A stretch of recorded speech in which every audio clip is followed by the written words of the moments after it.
Well, hello everybody. Hopefully everything works today, unlike some of my previous live sessions. But we're going to be covering Tesla's live results, which should be coming out in roughly somewhere between 10 to 15 minutes from now. And I'm really looking forward to them. I'm going to cover what the important things to look at in the results are. We're gonna chat through some of the really important numbers. We're gonna go and one second. We're going to chat through some of the important numbers. I'm going to explain to you which things I'm really particularly excited by before the results happen. So the markets are going to be closing at 9 p.m. UK time. I apologize, it's a bit dark over here. At 9 p.m. UK time, which is 4 p.m. New York. And usually what happens is within a minute or two, maybe sometimes it's slightly slower than that, they release the results, and the results will come up over here under that shareholder deck. And these results are going to be showing all the numbers, and then usually with other companies they kind of jump onto a call relatively soon, and Tesla actually takes some time. They're going to wait an hour and a half from when the results are published until they go and do the live call, which you can listen into, and that's when this webcast icon over here turns up. We're going to be listening into that, so it's going to be quite a long live stream. There's actually going to be probably quite a lot to digest in the shareholder deck, which will probably take a good hour. I've equipped myself with a glass of water and with a cup of tea, and hopefully that's going to last us the time. But I made a few notes, and let's go through just a few things that you may be aware of, you may not be aware of, just so that we know what's going to be happening. So we're probably about 10 minutes away from when the earnings are going to come out, and as it stands, let me just check what's happening with Tesla. As it stands today, Tesla's kind of being wary. It's at $655. It's up 1.87% today so far. And if you haven't heard, in Q1 this year, they made 180,000 cars, sold 184,800. And in Q2, they upped those numbers quite significantly. And I'm very excited by this production number. It's 206,000, because that's ultimately the thing that matters, whether their factories are able to churn out the cars, because the demand is there. If you look on the Tesla website at the moment, they are sold out, depending which country you're in, depending which jurisdiction you're in. They have sold out until October or November time on most of the popular models. And that is pretty incredible. So we're running about 3 to 4 months ahead at the moment, which is unusual for Tesla. Tesla would often, if you live in the UK, US, you would often be able to, in the past, order a car and it would be there next week or 2 weeks' time. So that is actually a good sign in terms of demand. So the demand is there despite the production numbers growing. But the important thing to remember is that they only delivered 201,000 cars, 250. So there are fluctuations depending on, the specifics of which customers where have ordered, how long it takes for the cars to be delivered to them. But in Q1 they delivered 184,800, and this is an important number. And the second important number is that they sold roughly the same number of Model S's this quarter. It's obviously a very different story, where in Q1 they sold ones they produced right at the end of last year, and they sold in the first few days of January, and then they stopped production. They were improving the production line, and then they in Q2 sold them right at the end of June. Hopefully Q3 numbers should be a lot more exciting. But a lot of those cars were sold on lease. And this is interesting because we're not going to be seeing the immediate benefit in the P&L of those lease sales. So although Model S costs more, and although the numbers are very small in comparison, that number is much higher than it was over here. And so as a result, I actually think that on the revenue front, and as a result, the earnings per share, indirectly, we're going to come to that in just a sec, Tesla might actually not do as well as some people think. And I'm a huge Tesla bull, and I carry a lot of shares. But analysts are holding a $11.53 consensus, whatever that means, apparently, according to some people. And in Q1 of this year, one second, let me just get rid of this. In Q1 of this year, they had a revenue of 10.4. And although they produced, whatever it is, 8% more cars, because of the leasing, because of some of the constraints, that might pull the number down. However, it's important to remember that their automotive credits are growing as their production grows. So the more electric cars they produce, the more credits they can go and sell to other manufacturers who are not producing electric cars. It's sort of like a self-fulfilling prophecy. For anyone who's just joining, we're expecting the results to be published in about 5 to 10 minutes, immediately after the bell closes. Not immediately after, but a minute or two after the bell, the closing bell of the trading, and then the call will be an hour and a half after that. So it was 10.4 billion of revenues in Q1, and people are saying that because they made so many cars, etc., it's going to be 11.5. I'm expecting as a baseline it to be 11.3, but it might go up to 11.5 if this regulatory credit number goes higher. They collected a bunch of regulatory credits in China, and it's not certain, I think, from based on the information I'm seeing, as to whether that's actually going to be credited to Q2 or whether that's actually going to be going into Q3. So there's a similar program over there, and they collected $400 million worth, apparently, of credit. So it'll be interesting to see what happens with this number. Now, some other numbers that are really important to look at, we're going to get to them. So there's GAAP and non-GAAP earnings per share. This is the number that everyone really cares. And traditionally with normal investments, it is an important number.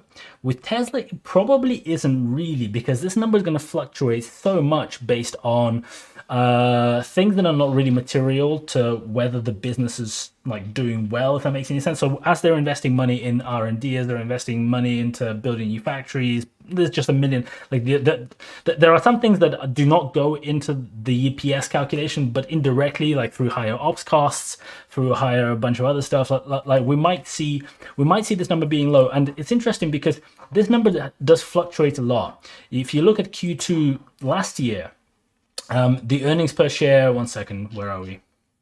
I'm losing myself. The earnings per share was higher than we're sitting here today, and that's because this number is not really material. Basically, the whatever money is coming into the business, they're putting back in, building factories, doing R&D. So that number, a lot of people pay a lot of attention to it. Free cash flow is the one that I sort of confirms what I've just been saying to you. So you can see that although they have like 1.8 billion EBITDA per quarter, 1.85 over here, 1.8, they do bring they do have a much lower. One second, I've got a cat here. Say hello. In the last quarter, the free cash flow dropped, and that's because they bought a load of Bitcoin, and they did two different things. They bought Bitcoin, and then they sold a bunch of it. They're not allowed to necessarily, well, not allowed, they're not registered to be trading it, but they said that they did it as a test. And you can see over here, oh, that's not the right one. One sec. On this screen. All right, what's happening? Clear. How do I clear? All right, so this number over here, this 1.3, that is Bitcoin. So they bought 1.5 billion, they sold about 300 million worth, and because the price went up from when they bought to when they sold, they were left 1.3. So it'd be really interesting to see if they stay stuck with keeping the Bitcoin as number one thing. And hey, Tom. And the second thing that's going to be interesting is whether they choose to write down the value. And there are different it's kind of weird because depending on how people treat it, I think like we haven't really seen a consistent approach to how you treat Bitcoin in terms of like your balance sheet. Are people going to be live attributing value? Is it going to be sitting at value purchased at? Like it'll be interesting to see what happens with that. So that's one number to look at. But the other thing that I'm particularly interested in is if we go back and look at the P&L. One sec, I've literally just installed this thing so I can draw. It's the energy. And the reason I'm excited by the energy is because in my forecast predictions, energy becomes a really big business for Tesla from 2027 onwards. It's a whole separate conversation, but you can see with energy, there's a pattern. 293, 370, 579, 752. Generally speaking, a lot of the money that's being spent on energy comes from governmental, large industry budgets running on years. And as a result, you're not sharing your screen, mate? You can't see. Oh, sorry. I apologize for that. 1 second. I'm being a dumbass. All right, that'll be that. That's the screw up for today. Okay. I'm glad we had the screw up before we got into the proper stuff. Here we go. Okay, so you can see. So let me clear this up. So Bitcoin over here on the next page is 1.3 billion over here, and on the P&L, let's look at energy. So we still have. Have we got data? Not yet. If somebody can ping me whenever it comes up, and then we'll jump to it. But on the energy front, normally the first 2 quarters are low, and then it builds up, ramps up towards the end of the year. So it is probably unlikely that it's going to be much higher than the 500. Maybe it'll be like as much as 600. But when we go, but if this number begins climbing more towards 650, 700, that's when I'm going to get extremely excited, because that's the sort of rate that my long-term forecast will begin looking really, really rosy. It'd be really interesting towards the end of next week to see how different people update their predictions and forecasts on Tesla. I'm going to be doing something towards the end of the week. Have we got any results? No, nothing yet. Taking their sweet time. We're going to be zooming when we need to zoom. Somebody's saying characters much too small. All right. What other numbers have I got written down?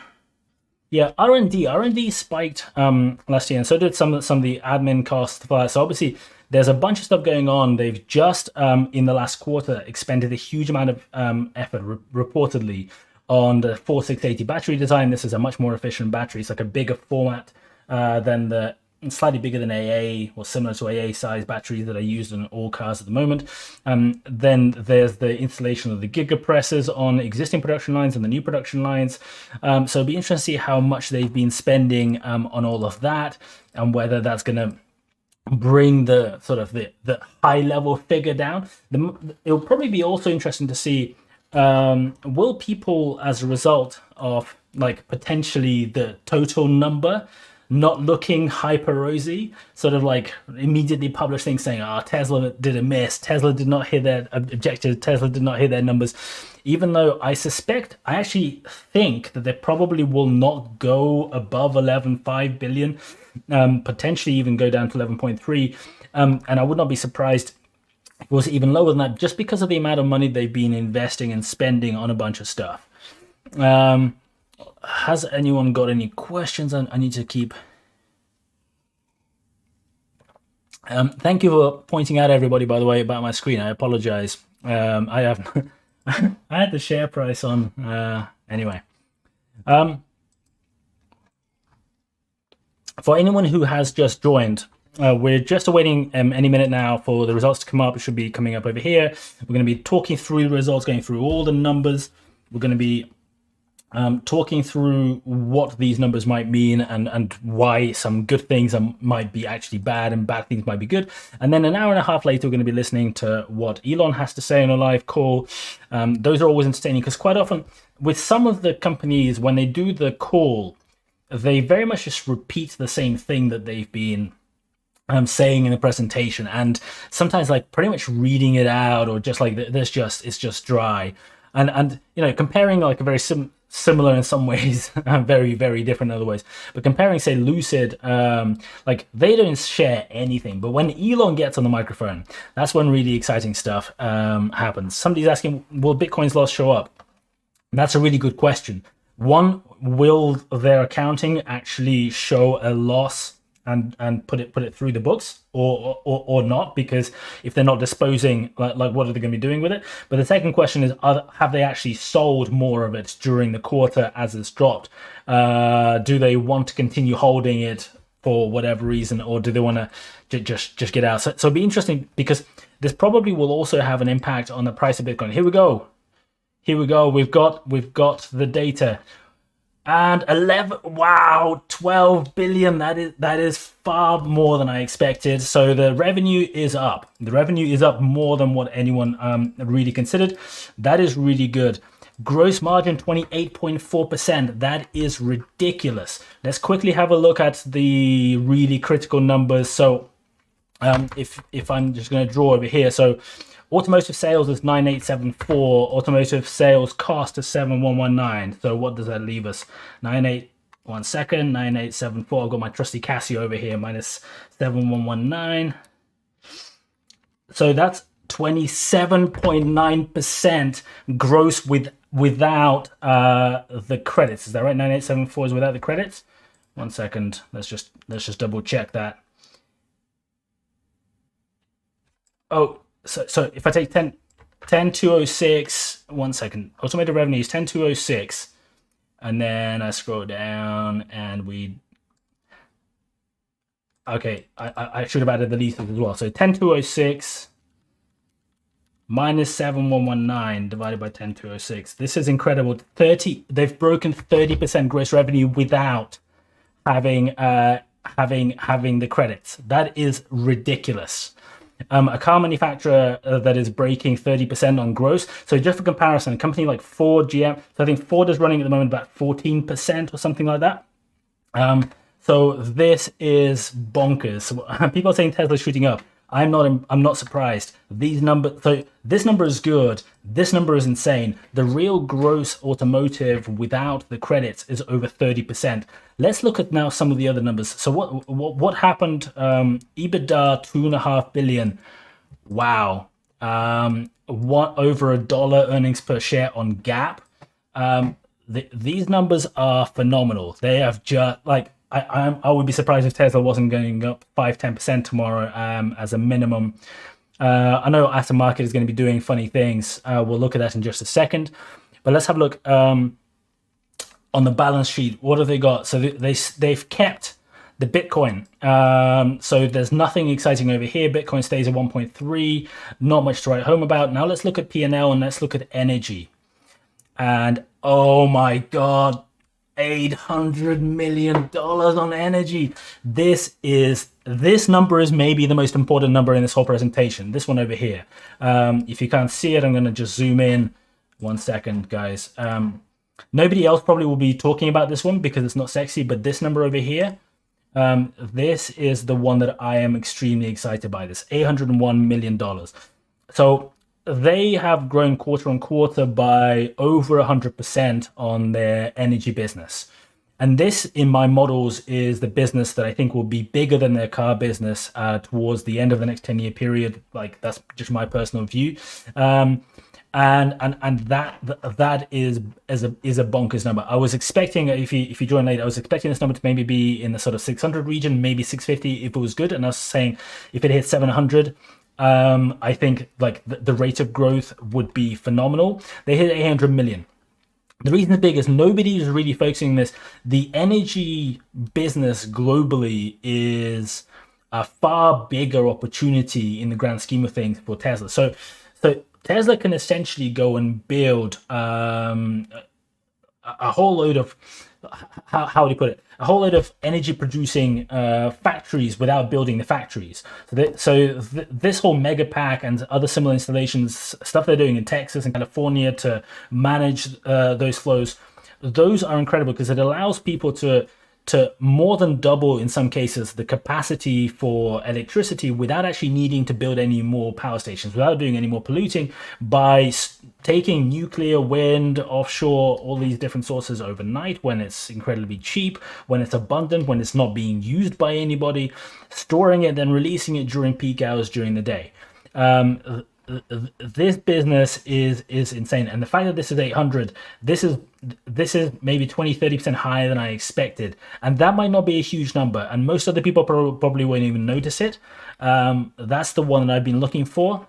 This, I think, is going to be sending their business in a really big way, because a lot of other I've been watching a lot of other people valuing Tesla, and a lot of people talk about robotaxi, about other stuff, and I'm really excited about all those things. This is the one I'm excited most by. 10206 includes credits. Sorry. Okay. Good point. I did not do my maths properly. I expect the number is still going to be good. So we're saying that 10206 minus the credits divided, okay, minus 7119. I'll do the maths properly. I apologize. 27.7%. that's still the highest I think they've ever had on a gross non regulatory credits. But what actually happened to the credits? The credits dropped.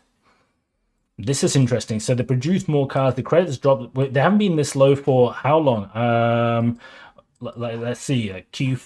Like last year, have they ever had a quarter 354?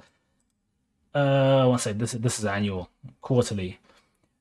Yeah, we're talking Q4 2019. Because look, they had 354 in Q1 2020, so their regulatory credits have dropped. But the interesting thing is going to be when US, Europe, China, etc., begin pushing this green agenda. Biden is beginning to ramp it up, as to whether not just the regulated credits, but the ability of people buying, because people are going to be getting extra cash towards purchasing the car. Somebody's asking, is Lucid a competition? It's a really, really common thing that people talk about, and I see a lot of it on social media. People who are Lucid fans saying, "Oh, Lucid is the Tesla killer." People who are Tesla saying, "How many cars has Lucid sold? 0." Oh, that's right. I'm heavily invested in both companies. I actually don't think it has to be one or the other. I think this market is so vast and the opportunity is so big. You can have 10 different Teslas all doing well, and this is because before the recent decrease in the number of cars that happened towards just before actually the pandemic and then during the pandemic, the number of vehicles like order of magnitude being produced in the world is like 70-80 million, right? And and the biggest manufacturers, the really, really big companies like Volkswagen, produce about 9 million vehicles per year. 9 million vehicles per year. So that's the sort of orders of magnitude we're talking about. And when we're talking about somebody like Tesla, say, growing towards making 4, 5, 10, my models don't even have them going anywhere near 10 million, but I cap at 5 million in the next 10 years, and I'm pretty happy with that. If they go better, that's good. But the important thing to note with the car sector is you don't have to win to do extremely well. It's not like either Tesla goes and sells 20 million cars a year and then it's worth it, or if they're not, and then the whole company's going to crash. All it takes is some of the existing manufacturers to not move up. So if you imagine like the current market and it's just broken down by the different companies, if they all keep their market share, let's say they all switch, like Ford is doing, trying at the moment, and people might laugh at their efforts, but they're trying more than some others. And some other people are trying. But all it takes is one of them, one of the big manufacturers, like a Renault, a Nissan, a Toyota, whatever, to just be too slow, to be a laggard, to not switch over, to do a Kodak, right, to do a Nokia, to do a BlackBerry, just to not really keep up and just continue doing what they're doing. The moment one or two of these companies doesn't do that, that opens up that gap in the market, even if everybody else maintains and doesn't even drop their share. And I think people kind of forget that the space is so vast that you don't need to go and destroy everybody, and it's not one versus the other. This is a huge market. I don't see why people have I don't know why there's competition. I don't even see why there's competition between GM and Ford and Tesla and all. I participate sometimes just for laughs, but they can all do well. This is a reinvention of the wheel, and I think people are understanding it in more ways than just going from gas to electric is kind of fun. There's benefits, there's massive improvements, the amount of time that people have to waste is going to go down. Nobody has to go and queue up at petrol stations for regular everyday use because your car is fully charged in the morning, and then by the next morning it's fully charged again.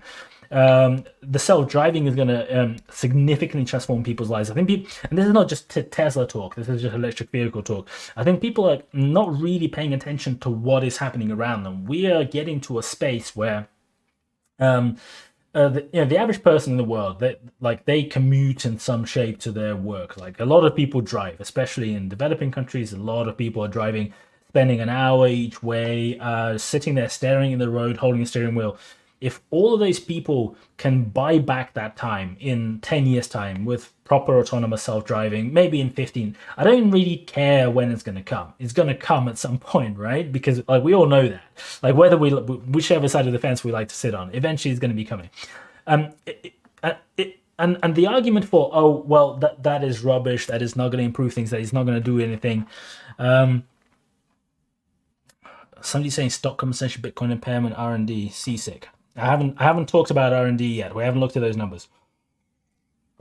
But Tesla is at the forefront of buying people extra time. This is like, yeah, you could continue going horse and carriage, but a car gets you to your place quicker. You have more time. I think it's not about getting somewhere more quickly. It's the amount of time that you have to do other things. If you, instead of having to sit there staring at the road, can study, can do your work, can relax, can read, can do whatever in the future. If you think about the amount of time that the average person wastes per day on sitting there staring at the road, the benefit to society is incredible. Anyway, let's go and look at some of the other numbers. I just went all the way over. So what are they saying? Cash. Is there anything exciting? So they spent a load of cash. What have they been doing? Net debt and finance repayments, 1.6 billion. So they've dropped their debt levels. Let's have a look. What are the charts saying? Have they put any exciting charts on? We'll have a look at the pictures in just a second as well, because I'm guessing there's not going to be anything else coming up. Let's just put this on over here. 1 second. I'm just going to register for this.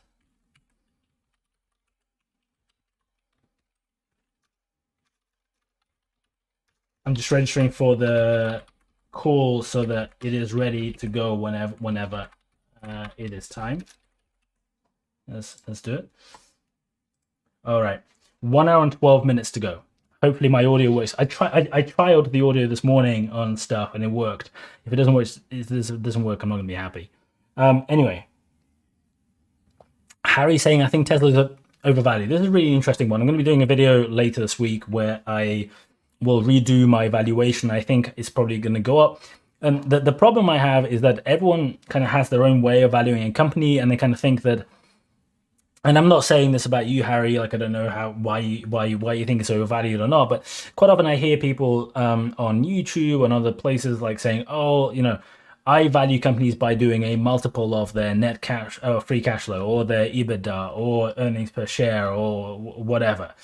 And a multiple of 1,000 is ridiculous. And then my natural question is, okay, well, you say that the current multiple is ridiculous, 700, whatever you want to, depending on the number you're using. But let's say we fast forward 12 months, and here we go. We have a quarter here already, which is $2.5 billion in adjusted EBITDA. We have 2 more factories coming on in the next 12 months, which should be operational by this time next year. And let's say that the existing factories improve by, let's say, 20%. You know, they've been improving at a far faster rate and upgrading their performance, and they've got the gigapressor going, etc. So let's say the existing factories go to 3 billion, and then the 2 extra factories, which are more modern, which are newer, which are bigger, which have more capacity, let's say they're producing another 3. So we have 6 billion a quarter, and that is a 25 billion EBITDA business a year in 12 months time. My question then is, okay, well, you said 12 months ago that it's ridiculous and, you know, it's worth $50. How much is it worth now? Because that is happening. Like that is like, you can see the buildings being built. You can see the factories being produced. And I'm just showing you without the energy business growing, without any self-driving, without any other stuff, just the existing factories are probably in 12 months going to be on the 25 billion plus, maybe even up to pushing towards 30 billion annual run rate. And suddenly the people who said, oh, well, I multiply by 20. So I take EBITDA, I multiply by 20. I'm like, oh, so you're saying in 12 months, the value of the company is going to be what it is today, right? But without any forecasting of future growth or new factories being built or the energy business growing or any of those things. So if you genuinely believe that's going to, like, this is without going into actual modeling, because I don't really value companies this way. But my question is, so you think that in 12 months it will be worth it, but today it definitely isn't. That kind of mismatch, or people not kind of saying, well, I think today it isn't, even though I know that it will be in 12 months. I'm like, well, that kind of shows to me that maybe the way that valuations are being done on companies that are pre-revenue, on early stage companies and companies like Tesla, which have only broken even recently, you know, we're still talking like what, 5 quarters ago, like just over a year ago.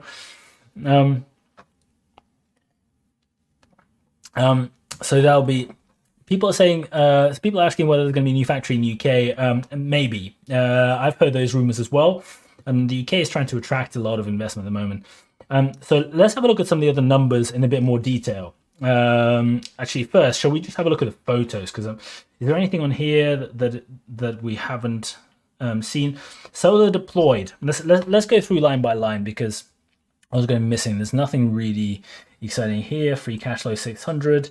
Capital expenditure, capex. Wow, 1.5 billion. That is a lot. So I suspected. So I was saying earlier that I suspected this number is going to be high just because they're probably going to be investing a huge amount into the factories, infrastructure, all of that kind of stuff. This is a lot. There's rumors they're going to be upgrading Fremont once these two factories are up and running as well to try to improve production. Although Fremont is a very small factory, the actual space that they have is very small. If you look at the plots that they have in the two new factories, especially in the Austin one, it is just like if you look at the map, it's like the Fremont is this big and the other one is this big. What they could in the future build on those sites is pretty incredible. So total end of quarter operating lease vehicle count. So this is good. This number, it doesn't give you revenue up front, but it gives you that ongoing cash flow. Every month people are paying you money. So that's good. This is what I was saying earlier. Look, we're saying global vehicle inventory days of supply. So this is not a lot. So they don't have cars just sitting there that you can order. Like today, there's a small number of cars that are available, like sort of ready-made. But generally speaking, if you're ordering, it's going to be a long wait because they're sold out. Solar deployed. This number is not great. It's relatively low, and actually it's another one where it actually moves up towards the end of the year. So compared to this, it's good. But I think people are very excited.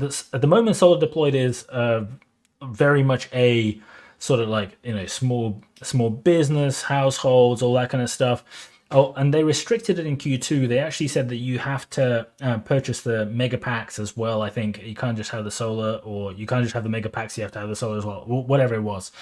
They were saying that you have to do both. I'm not as excited about solar as I am about the storage deployed, and storage deployed is where the numbers are incredible. Remember, this is a figure where through the quarters, through the year, it goes up massively because a lot of government bodies, a lot of authorities, a lot of big businesses, they're spending money towards the end of the year out of their budget for, as they're doing financial planning in the third and fourth quarters, etc. So this number, when you look at it compared to Q2, is more than three times, over 200% growth on Q2 last year. That is incredible. It's almost as much as in Q4 last year, which was bonkers already. So this number, this is the one that resulted in $801 million worth of revenue for the business. This is pretty exciting. All right. What else we got? Supercharger stations. All right, this is interesting. This is really interesting. Look, they've increased the number of stations and connectors somewhat considerably because there wasn't much of an increase in the last quarter, and this is a pretty solid, like 10% over here. This is good. 10% increase. They're gonna have to increase this faster. So Elon in a recent tweet said that Tesla's going to be opening up their superchargers to other car manufacturers. It's not quite clear when, maybe late. He said later this year, but whether that's actually going to be the case, whether it's going to be stepwise for different manufacturers, I actually think this is an incredibly smart move. So if they begin investing, I'm guessing from Q3, they're going to be investing a lot of money, and this rate is going to go up considerably. We're probably going to be spending a lot more money on superchargers. But this is why it's important. This is a bit like the regulatory credit issue. So first mover advantage is incredibly valuable and incredibly important when it comes to the supercharger network.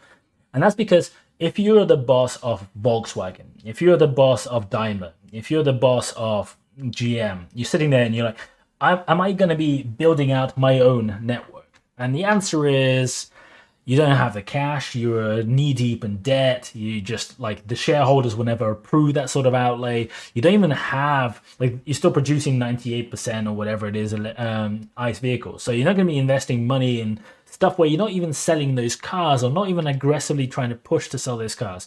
You know, some of the big manufacturers are saying that by 2025, by 2030, they will begin sort of, you know, focusing on electric cars and not design any new petrol cars, but still manufacture them. And I'm like, okay, you're not really trying to turn your ship particularly quickly. Good for a Tesla investor, bad for, you know, the world.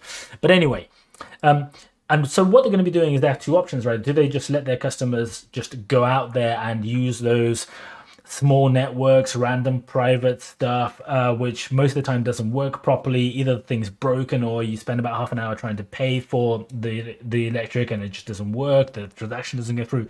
Or do you go and piggyback onto the existing, like far ahead of everybody else, network that's already out there that works perfectly, that's going to have these adapters that are going to be working with different cars? And the answer is a lot of them are going to be doing that. And the beauty of that is then Elon has built this network and he will have their competition paying for them to go and expand that network even further. And as you know, Tesla drivers are pretty pissed off about this. Apologies for my French, because they're saying, oh, I'm going to have to wait for, you know, the Supercharger to become available. I am pretty confident that they are not going to be getting themselves to the sort of place where that is going to be an issue. I know in some places in America at the moment there are constraints, but I'm pretty confident that if this is the path they're going to be taking, they're going to be expanding faster than they're going to be giving it away, just because they will want people to be signing up to it by seeing how awesome the experience is, etc. But the beauty of that is, once you get those captive customers where their cars are designed to work with the Tesla Supercharger network, they're paying you to use the Supercharger network, then combined with the energy business, remember that business where you can have the mega packs and the Powerwalls and whatever, capturing all that energy. This is, you're sort of building a global petrol station, you know, petrol producing replacement business on the back of your car business that is going to be providing electricity to all the other cars as well. So you're sort of creating this third wheel almost, like, which is just a crazy thought. You know, like if you look at the biggest companies in the S&P 500 20 years ago, it was all like Chevron, Texaco, like you're sort of building another business which might itself be even bigger than the car business itself. So that's pretty exciting. So that's going to be, so it'll be interesting to see what happens with that, but that's good. 10% growth. Let's have a look. So this hasn't really changed. So they're kind of saying that still that they have 100,000 capacity for Model S, Model X. Now, obviously that was shut down until a few weeks ago. So it'll be interesting to see how that ramps up.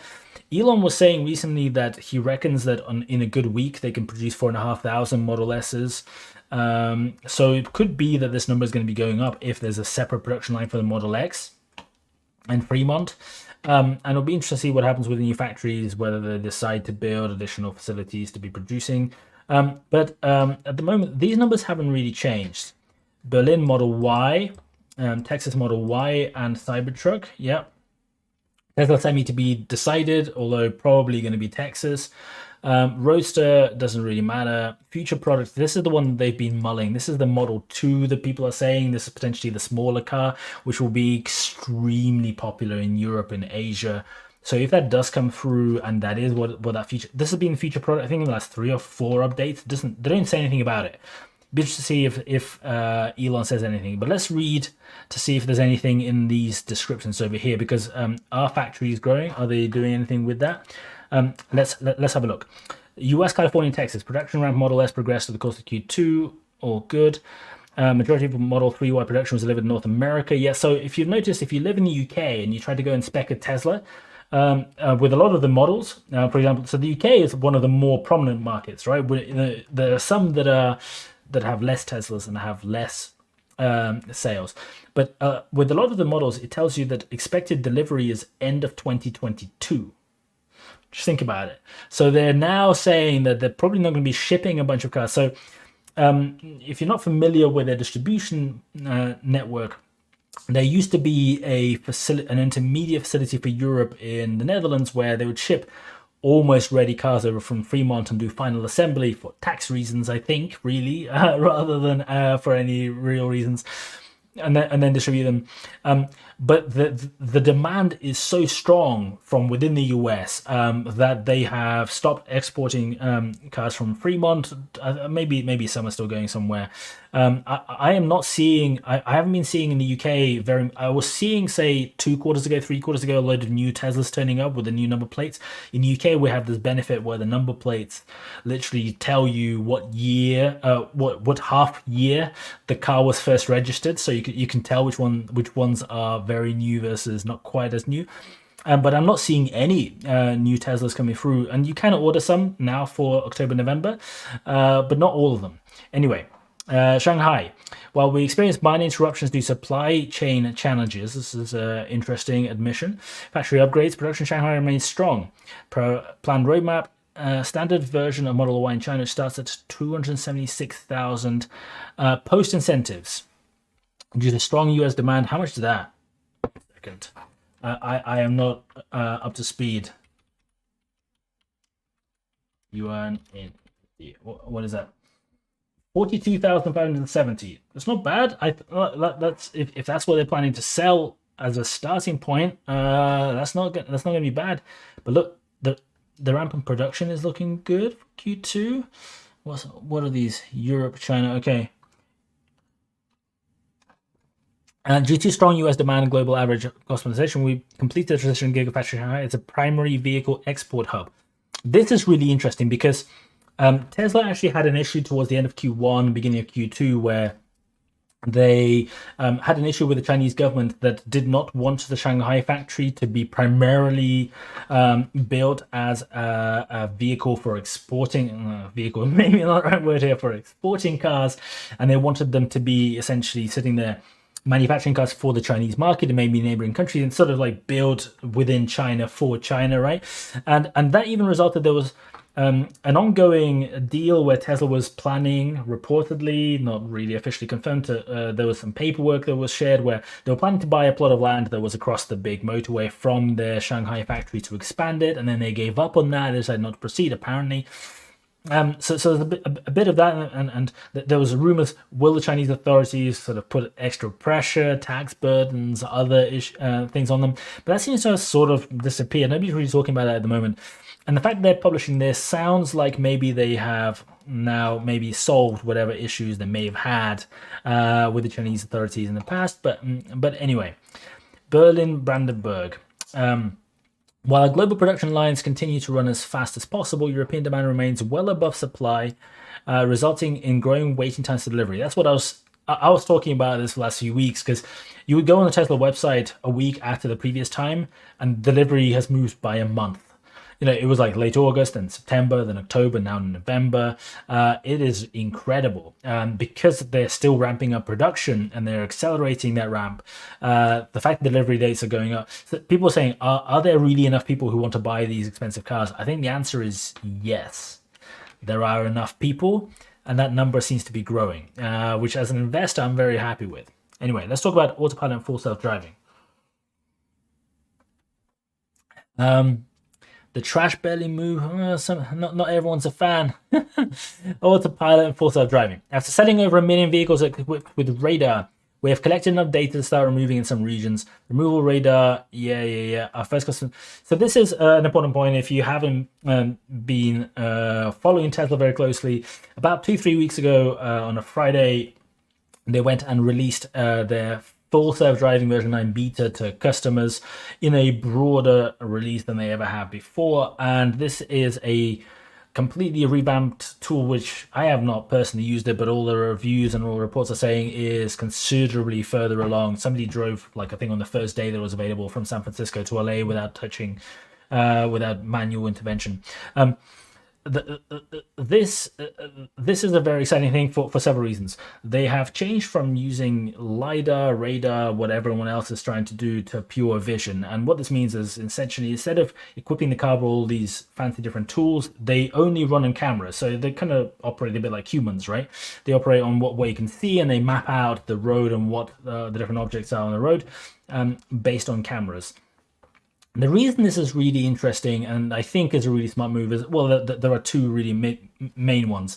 One really big reason is that at the moment and for the foreseeable future, for the next decade at the very least, the vast majority of cars on the roads are going to be driven by humans. And so when you're interacting with cars being driven by humans, it is actually, I think, from a design and from a like the way you build a car perspective, I think it's a really good idea to make decisions using the same bases and the same ways of thinking and the same logic that the humans around you would be using. So what I mean by that is, let's say you have radar and radar goes and sees and picks up on things that visually you do not. And you as a car will then make unpredictable or maybe like not very easily explainable in the moment, in the spur of the moment decisions to other vehicle users around you. That might actually create, although that might be logically the better choice of a decision, it might actually create a worse driving experience and a higher risk as a result. That's gonna one side of things, but the other side is it is far more scalable because once you put decent enough cameras in, then the improvement of the quality is really being driven by the software, the learning process, the central computer that's downloading all the video data and trying to improve itself. The releases they're doing, they're actually releasing, I think, one later this week. We're probably going to be hearing Elon confirm that on the live call, the 9.1. So it'd be interesting to see kind of if he mentions specifically what's improving. But with LiDAR, with radar, there's been a lot of focus on sort of improving the actual physical hardware, improving the positioning of it, the way the sensors work, the way they get like self-clean, etc. All these kind of things.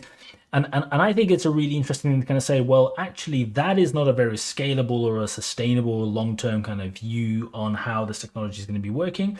And I kind of like the practical viewpoint on that as well. That's a topic we can go for a million miles on. Anyway, vehicle software. Our team has demonstrated an unparalleled ability to react quickly and mitigate disruptions to manufacturing caused by semiconductor shortages. They have indeed. I think they've made some very good friends in the right circles with AMD and NVIDIA that they've been using for a lot of their chips. Our electrical and firmware engineering teams remain hard at work designing, developing, and validating 19 new variants of controllers. So this is the sort of the custom and semi-custom semiconductors, which I think are still largely being produced by outsourced third parties. I think a lot of the new stuff in the very latest cars is coming from AMD, which I'm also invested in because I like a lot of what they're doing. That's a whole separate video some other time. We have battery and powertrain. We have successfully validated performance and lifetime of our 4680 cells. So this is the bit that is really potentially exciting. So Tesla have developed these new cells, and this has been going on for a really long time.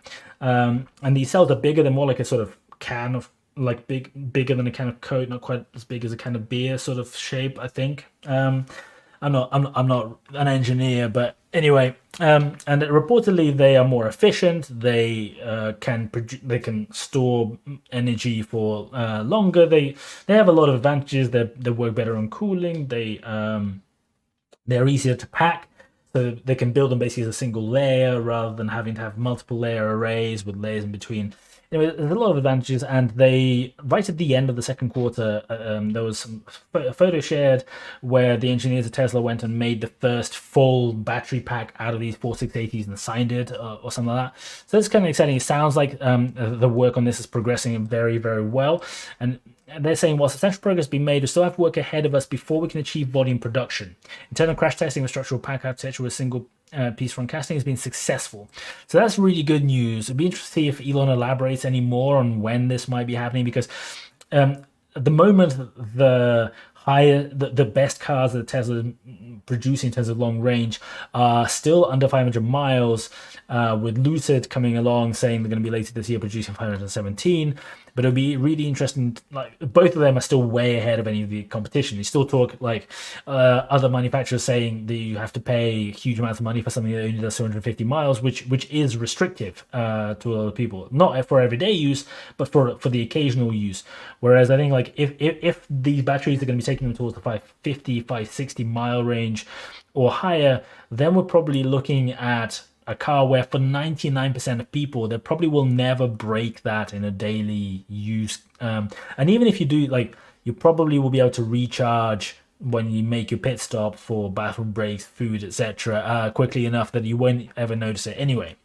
Energy storage. This is what I'm really excited about. Look at this graph. You can't really tell in this graph because this is Q2 and this is Q4 over here, and this is Q2, and this is you can see like here is the 2019 ramp over here, goes up. Then this is the 2020 ramp, goes up.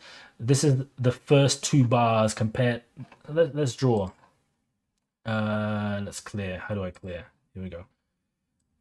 This is the first two of this year, first two of this year. It really wasn't doing very much over here. Here is the first two of this year. This is why I'm excited. What are they saying about this? What are they saying about this? I need to improve my use of tools. All right, what are they saying? Energy storage deployments more than tripled year on year. Yeah, we saw that in the first minute, I think, when the results were published, driven mainly by recognition of several mega pack projects. Energy storage deployments can vary meaningfully quarter to quarter depending on the timing of specific project milestones. Powerwall remained exceptionally popular as deployments nearly doubled year on year. Energy storage production continues to be held back by supply chain challenges, but as a backlog remains long. So they're basically making as many as they can, and people want to buy. Good. Same picture as with cars. So, like, this is incredible. We could be looking at Q3, Q4 for the energy business to be breaking 1 billion in revenue. And if you're going to think about where that might be headed, 1 billion revenue now when nobody's even talking about it, nobody even cares. Everyone's just talking Tesla as a car company. That is big. Solar, I'm not so excited about solar. Let's see what they say. Solar deployments reached 85 megawatt in Q2, more than tripling year on year. Additionally, cash flow in solar more than quadrupled. They kind of forced people to get solar if they wanted some other products, if they wanted power walls and vice versa. I think in some places it kind of changed over time. Gross margin on the services and other business reached nearly break even. Yeah, not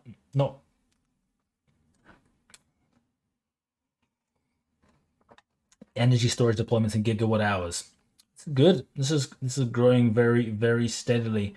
The issue with this is I think the revenues from this are not as linear as with car sales. But anyway, all people saying the crash. People debating Tesla's share price. Oh dear. David's asking, what do I drive? I drive a Jeep at the moment. I'm hoping to get into a Tesla at some point once my YouTube channel begins actually earning me some proper cash. We'll get there. We'll buy a Tesla. We're gonna buy one, improve the share price, have even more growth in our investments. It's all gonna be good. All right, let's have a look. Outlook, volume. We plan to grow our manufacturing capacity as quickly. Let's have a look. 46 minutes until the live call. We plan to grow our manufacturing capacity as quickly as possible over a multi-year horizon. We expect to achieve a 50% average annual growth. Yeah, it's the same as what they've been saying before. They're realistically growing significantly above that. And the energy business in particular is where I think the crazy growth is coming from. 200% year on year is great. Let's have a look. Cash. We're going to have a look at the cash and the liabilities in a second. Here, let's read it. Okay, we expect our operating margin will continue to grow over time, continue to reach industry-leading levels with capacity expansion and localization plans underway. Great product. Let's see if there's anything interesting. We believe we remain on track to build our first Model Y vehicles and build in Austin in 2020. This is interesting because I completely just did not think that this is on the cards anymore. I thought maybe now that we're towards the end of July, they're going to be announcing that actually this will not be happening. But the fact that they're still putting it in the paper today, potentially means that maybe they are, because like my expectation is that maybe one of them will begin opening up towards the end of the year, but both I mean, if they do, I'm going to be delighted. But I'm kind of really expecting Q1, Q2 for when these are going to be properly operational, ramping up. So yeah, it doesn't really matter to me necessarily as to exactly when it opens, right at the end of December or in January. Who cares? The pace of the respective production rounds will be influenced by the successful introduction of many new product and manufacturing technologies. The manufacturing lines are increasingly becoming better. So Elon mentioned, I think in the conversation at some point over the last few months, they are producing cars that are more sophisticated, that are safer, that are better, but they're also cheaper to actually manufacture. So the giga presses, the improvements in the way the production lines are working, automation of processes that were not as automated before. This is something that I think people often forget. So a traditional car manufacturer will go and install a production line, and very often the production line will remain largely unchanged for long periods of time, many quarters, sometimes years, just producing the same car in the same kind of way. And Tesla is really changing that model by constantly shutting down production lines for a week or 2 weeks, replacing parts, upgrading certain parts of the production ecosystem, constantly trying to reduce cost, improve speed, improve efficiency, improve quality of production.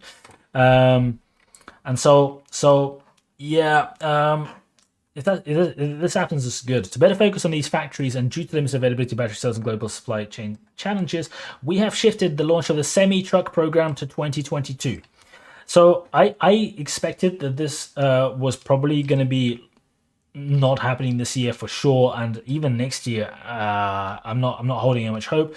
I can't remember in my model what I had. I don't have it open right now, but I'm not putting a lot of weight on the semi anyway. I think like when it comes, if it does come and does well, great. Let's add that onto the top of the pie. We're also making progress in the industrialization of Cybertruck, which is currently planned for Austin production subsequent to Model Y.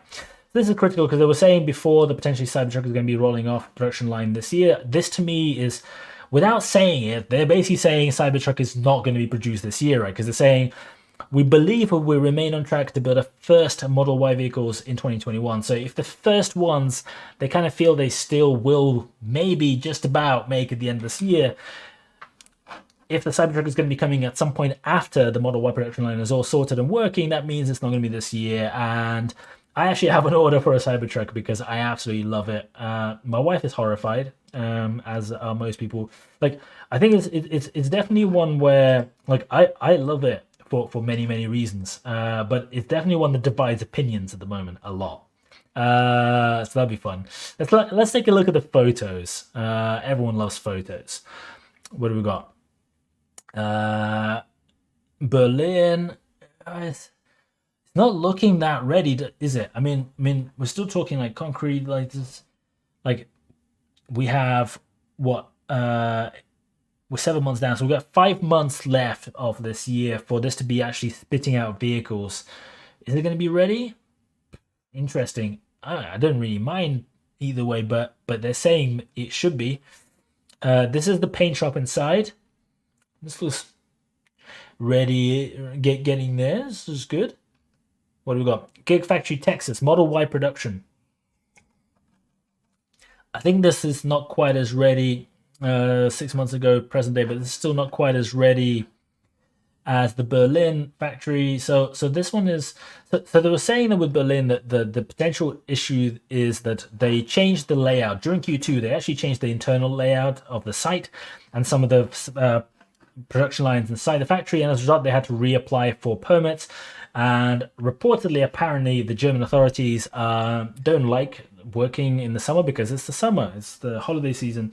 And so they decided that they're going to go and delay the decision on the permits, I think, until September, October time. So Tesla's still building, and hopefully they'll come through, but that might be the delay. With Austin, it's more the actual production, the actual building of the site that is. But this is a lot further than the last time I saw it. I saw it like beyond that, but this, I think this is coming along all right. A bit more roof, and it looks, yeah, why not? Texas stamping press. Oh, this is big. Look at that. So so Tesla is deploying new technologies which are really helping. So we were talking earlier about the 27.7 gross automotive margin without the credit, and over 30% with the credit, which is phenomenal. But the reason it's really important is these guys are thinking different. So they're installing presses, whereas everybody else continues making individual car parts. And what this means is they can produce the vast majority of the metal kind of construction, the chassis, if you like. It's not really a chassis because the chassis is the structural pack. Anyway, the sort of the car, if you like, in one go, rather than producing panels, then those panels being moved within the assembly, the robots having to put them and then weld them on. So this process is far faster, far cheaper, because it's a single manufacturing. It is far like higher quality and safer because you don't have weld joints, you don't have any issues to do with that. You have literally one solid piece of metal construction. There's a huge amount of benefits. It's like better in every single way. Pressably, yeah, but for making somebody saying it being standard, yeah, presses. But the way that they are manufacturing entire, so this is not the GigaPress setup. This is I think. I don't think so. I'm not sure. I don't. But they're installing gigapresses, as I understand, over the next 12 to 18 months on all their production lines, and that is an entirely different manufacturing process. Boring. Somebody saying, "Oh, apologies. We're waiting for Elon to come online, and we're just going through the pack." There's actually a lot of interesting stuff in here. I find it really interesting.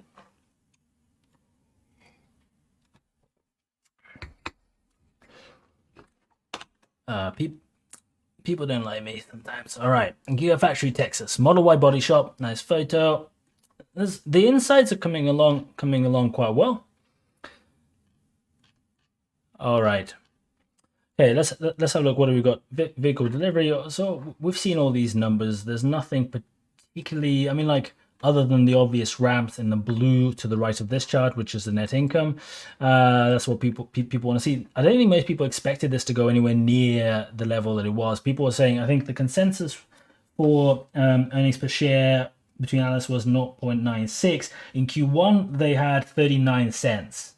Q2 last year, they had 50 cents. So the fact that they... I can't remember what the number was, hit well over $1 is pretty incredible. Let's look at the numbers in a bit more detail. Let's zoom out so we can actually see what's happening. Right. Automotive sales, 9.8 billion. Leasing, total revenue, 10,206, includes those 300 and something million worth of credits. Energy generation jumped. This is really big. So this is another. Elon has consistently said that he wants this to be a break-even business. He doesn't want to be earning money. A lot of car manufacturers make a lot of their revenue, in fact, like very large chunks of the revenue from the servicing. So, you know, you buy a car, but then to go and fix a particular part, you're paying a ridiculous cost versus what it really costs. And you can notice it here.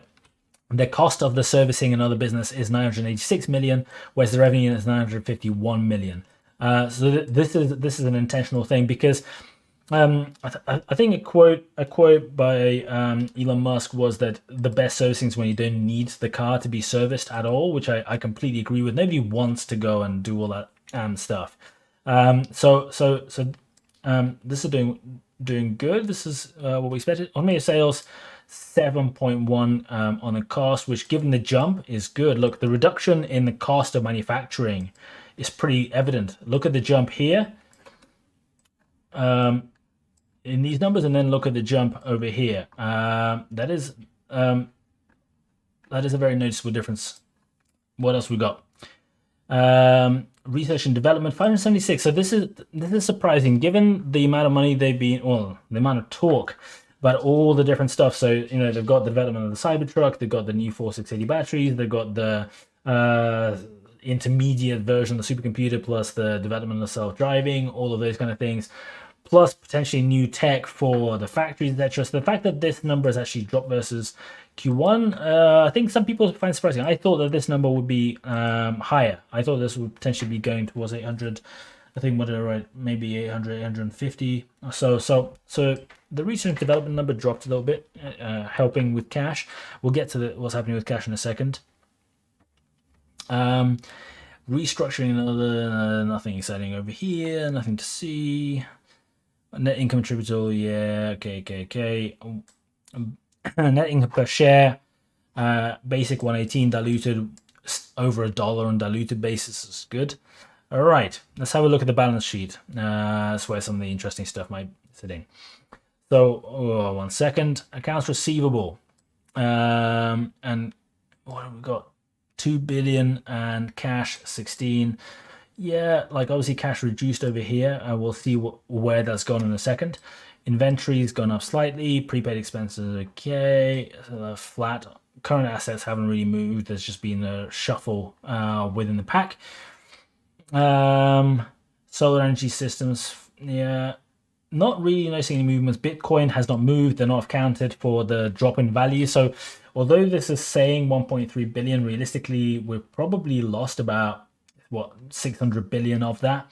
Maybe not quite, maybe 500 something. Sorry, million. So we're actually probably about 500,000 down that we're not seeing over here. Goodwill, blah blah, whatever. Okay. Let's see. Current liabilities. Accounts payable has gone up, but that's commensurate with the increases in all the other stuff. What have we got? Total current liabilities has gone up a little. What about the debt? Ooh, 1.2 billion down on debt and finance leases. So this is where the cash has gone. So they've repaid a bunch of this debt. Great. Their cash position was incredible already. We're going to just look at it in a second. Deferred revenue, yeah, okay, not really much movement. So this is good. So if we look at their cash position over here, we've got current assets at $24.7 billion, of which, what is it, 18.5 is basically cash ish. And we have total debt, total liabilities in like across all time horizons 28.9, of which current is 16.4. So they have enough cash to literally clear the entire current liability they want. And if their current assets is close to total liabilities, that is strong. And the fact that they're paying it down is good. If the crash happens, we're going to be ready. Okay, what's happening over here? Convertible notes have been stockholders' equity. 1 second, it's gone up. Okay, shares coming out. Controlling interest, revenue, subsidiaries not moved. Trying to see if there's anything out of the ordinary. Not the non-recourse debt, recourse debt. So debt, total debt excluding vehicle and energy product financing is down. So that's the same 1.2 billion that we were seeing before. Good. Statement of cash flow. What's happening in cash flow? Shares and operating assets and liabilities. What's this? Down. Stock-based compensation. So the continuing that, but everyone kind of knew about this anyway. There isn't really any other. Capital expenditure is high, but that's expected when you're building more than the number of factories they already have. So that's somewhat probably unsurprising. For anyone who's just joined, I'm seeing a few different questions. The results came out about 55 minutes ago, and the earnings call is going to be happening in 31 minutes and 25 seconds. So we're just going through what was in the result and discussing some of the points, and we're going to come and do some questions. If anyone has any questions or any thoughts they want discussing, please fire them into the comment section so we can go through them. I haven't been reading; I've been just looking at the numbers to see what there is. But anyway, I'm not seeing anything to really talk about in the rest of this. They've repaid a bit of debt with money coming in, making that position even better. Good. 32 minutes. 30 minutes and 45 seconds as I'm looking at this. It's a couple of seconds delay, but so we've got a little bit to wait. What are people thinking? Are you excited? Let's have a look at Tesla's share price. 1 second.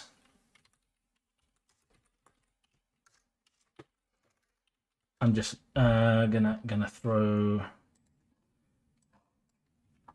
All right, what have we got? Tesla after hours. Is this? Oh, there's a 50-minute delay on this one. I see. I live in the UK, right? In the UK, we don't have good platforms to do after hours trading, so I just click on whatever. There's not much movement. People are not as excited as I am about this.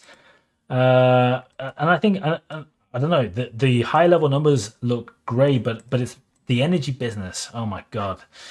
If people are not 671, yeah, roughly, like, I'm surprised. I actually thought that this would be a lot more. And to be fair, if the longer this continues, the more fun it will be when people begin realizing that we're moving towards multiples that people who think that Tesla is ridiculously overpriced now think would actually begin thinking are reasonable. So all the better for the long term. 671 Weeble. I have a Weeble account, but I'm not allowed to trade on there because I don't live in the US. Oh well, go away. Okay.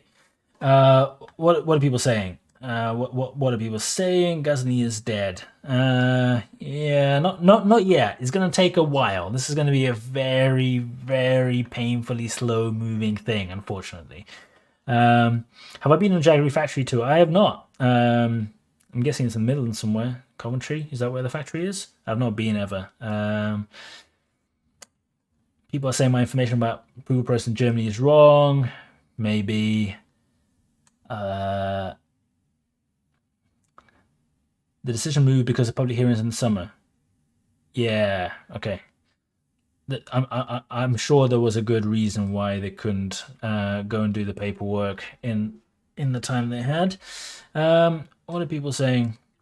Look at the market. Look at Market Watch. Yeah, well, like there's no need. Like, do we need to watch the share price? I mean, like, we'll probably turn it on. Let's have a look. Yeah, I do have I use pre-market, post-market. What's it? Market Watch quite a lot. We'll probably be looking at this as Elon begins opening his mouth, because it's quite amusing if you haven't heard one of these sessions before. It is really entertaining because Elon will be talking, then he'll just have like complete just like side track and begin talking about something completely unrelated, and sometimes the share price begins spiking. People are like, oh wow, Tesla's going to be doing something. He's just talking whatever comes into his head sometimes. And quite often you can just hear like the microphone mute for a few seconds where he gets told that he needs to stop. These are far more entertaining than most of these sessions because a lot of these are incredibly dry. Thank you very much. Somebody's saying thank you for the live stream.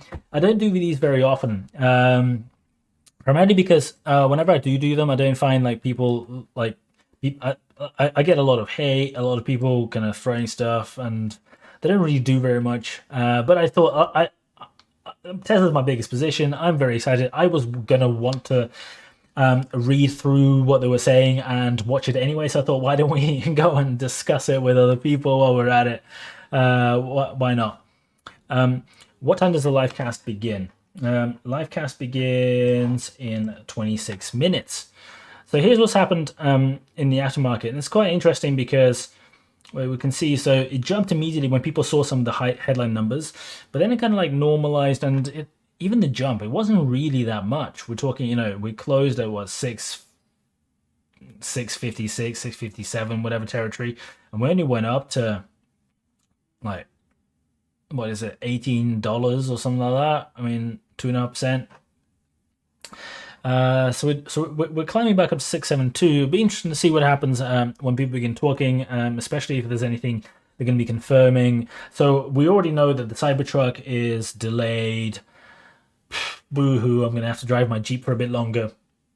We also know that the Semi is delayed, and it sounds like the Semi is delayed by a lot longer than some of the other stuff. It looks like they're just trying to prioritize, like Model 3, Model Y. Elon for a long time has been saying the Model Y he thinks will be the biggest selling car in 2-3 years time by a long way in the world. And I see why. I think they've basically built something that it's almost a bit like a Golf, the new Golf, right? It's an electric hatchbacky thing, practical, like appeals to a lot of customer segments like families, etc., all that kind of stuff. So and they seem to be ramping up the Model Y faster than all the other stuff at the moment, because I think Elon has that vision. But look, the price is slowly creeping. It'll be interesting to see where we're at when we open in 25 minutes with the conversation.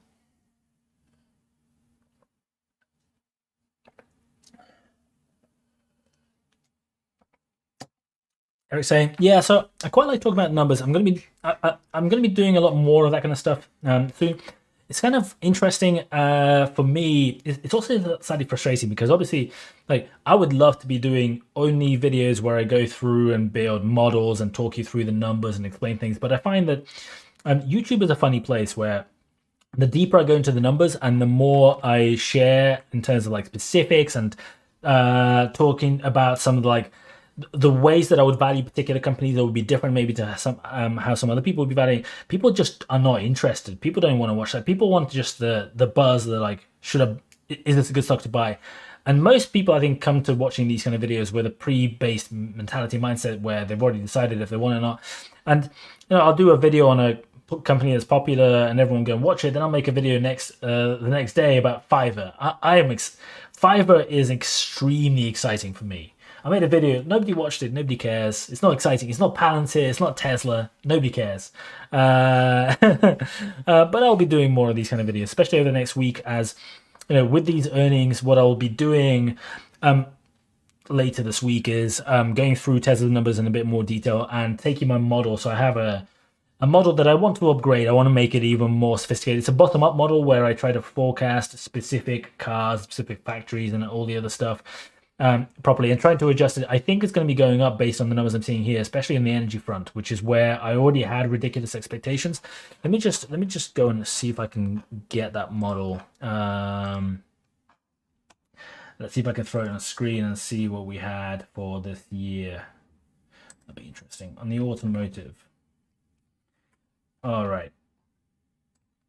Let's just throw it. I mean, this is a little out of date, but oh man. Okay. My screens are not working. Here we go. So for this year, I had 100,000 Model S, Model X. We're not going to be hitting that because obviously the factory shut down, and I think we're going to be short on that. I'm in Fremont.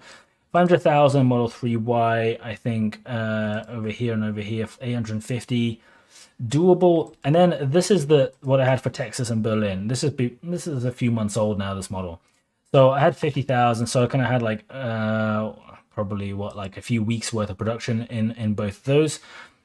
So this is probably under risk, these 50,000 cars over here, and if anything, it's probably going to be 2,000-3,000 max based on what they've printed in the update. Well, we shall have to wait and see what Elon says about this, but probably not going to be here, but moving into the following quarters.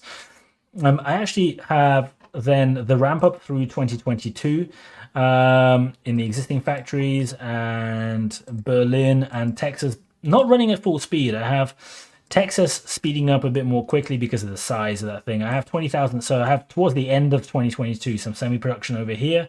And then I think when's my next factories? I'm expecting 2 more factories coming in 2024. So I'm kind of going on a 2-3 year cycle. So get these factories up and running and begin working on the next ones. I put Giga Asia, Giga East Coast. There's been rumors. Maybe I'm going to have Giga Mexico, maybe for South America, Central America. So this is what I have. And the interesting thing is this, look, so I have margins of, like on the Tesla California, 27%, 24% over here. These are my gross margins. Gross margins 22 on the Model 2, because I think Model 2 is the mystery project that they keep referencing. Lower cost, lower margins, but look, Model 3 I have 30%. So I'd say like I'm probably underestimating what the gross margin is going to be going in out years. If we're already pushing 30% now, we're like 28% without automotive credits across the business today. And that's before some of the optimization is going to be happening in the 12 months with the factory setups. So yeah, be interesting to see. Let's get rid of this thing. Let's move it away over here. All right. What have we got? We've got 20 minutes until the call opens. So let's just go and look. Can I talk about AMD? Well, if I start talking about AMD, everyone will switch off because most people here are for Tesla. Nobody really cares. I have a target price which is still. I think I published a video when it was at $83. I can't remember what my target was. I think it was like about 150 or something, and it's currently at 91. It's gone up a bit, 92 maybe, whatever. Let's have a look. Let's let's get rid of this. Actually, let's add it to our list. Giga Norfolk. I think it is probable, well, possible they're going to be building, because obviously the UK is beginning to give incentives. So Nissan have gone and set up, they're saying they're going to be building a new factory for electric cars. I think there's a lot of incentives being thrown out by the UK Chancellor, so it'll be exciting to see.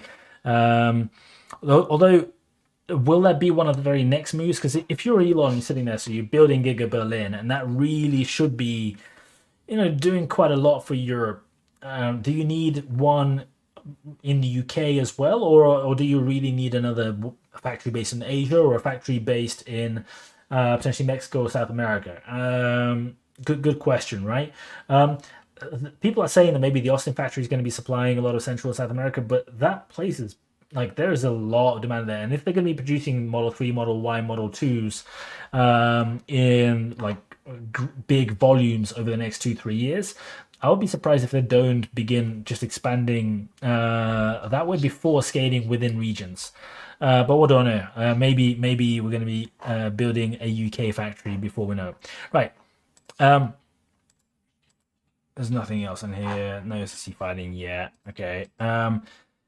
We haven't read the highlights. I haven't read the very top bit of this yet. So let's see what they actually say, because this is maybe what they think is important, and I probably should read it. Summary. In the second quarter of 2021, let's just zoom in so you can see it. In the second quarter of 2021, broke new and notable records. A producer delivered over 200,000 vehicles. We already knew that. That came out beginning of July. They always publish 2 days after the end of the quarter what the number of vehicles sold is, and you can kind of from that tell whether it's going to be a good or a bad earnings call. Achieved an operating margin of 11%, which for a car business is incredible. And exceeded 1 billion of Gaap net income for the first time in their history. Supply chain challenges, in particular global semiconductor shortages and port congestion, continue to be present in Q2. The Tesla team, including supply chain, software development, and our factories, worked extremely hard to keep production running as close to full capacity as possible, with global vehicle demand at record levels. Component supply will have a strong influence on the rate of our delivery growth for the rest of this year. So the chip shortage is an interesting one. It is affecting everyone, but it seems to be affecting Tesla less. And there are rumors that Tesla are agreeing deals with the likes of AMD that are giving AMD so much long-term value and certainty that they are prepared to potentially maybe put some customers ahead of some other customers. So AMD is doing a lot with the cloud computing space as well at the moment. So somehow they seem to be growing, whereas every other car manufacturer is struggling considerably more. And that is a good sign, because typically in this sort of scenario, and I don't mean this exact scenario, but in this sort of scenario where there are issues with particular supply of particular parts or tech or whatever it is, or there's issues which require you to, have political nous or anything like that, it is usually the reverse that is true, where the established companies, the companies that are already big, the companies that have, history with all of these things, they typically go and surge ahead, whereas the newcomers, the up and coming companies, the younger ones, they typically don't do as well. And it's interesting that here we're seeing the reverse, which is potentially a very, very good sign for Tesla investors, because I would have expected, if you told me that this is going to be happening a year and a half ago, I would be expecting Tesla to get hit considerably more than some of the big manufacturers who have long-standing relationships with chip producers and source partners, etc. So it sounds like, somebody's saying they're agreeing, like Darko is saying their partners seem to think they have a bright future. Yet, if you're a company that is working in this space and you're essentially, because of what we're seeing in the numbers, prioritizing Tesla over the others, that kind of tells you where they think the future of their business is going and who they're going to be working with more in the future as well, which is in my mind a very good sign. We successfully launched Tesla Vision in Q2. We already discussed that, which was mainly possible due to our ability to use data from over 1 million Tesla vehicles to source a large, diverse, and accurate data set.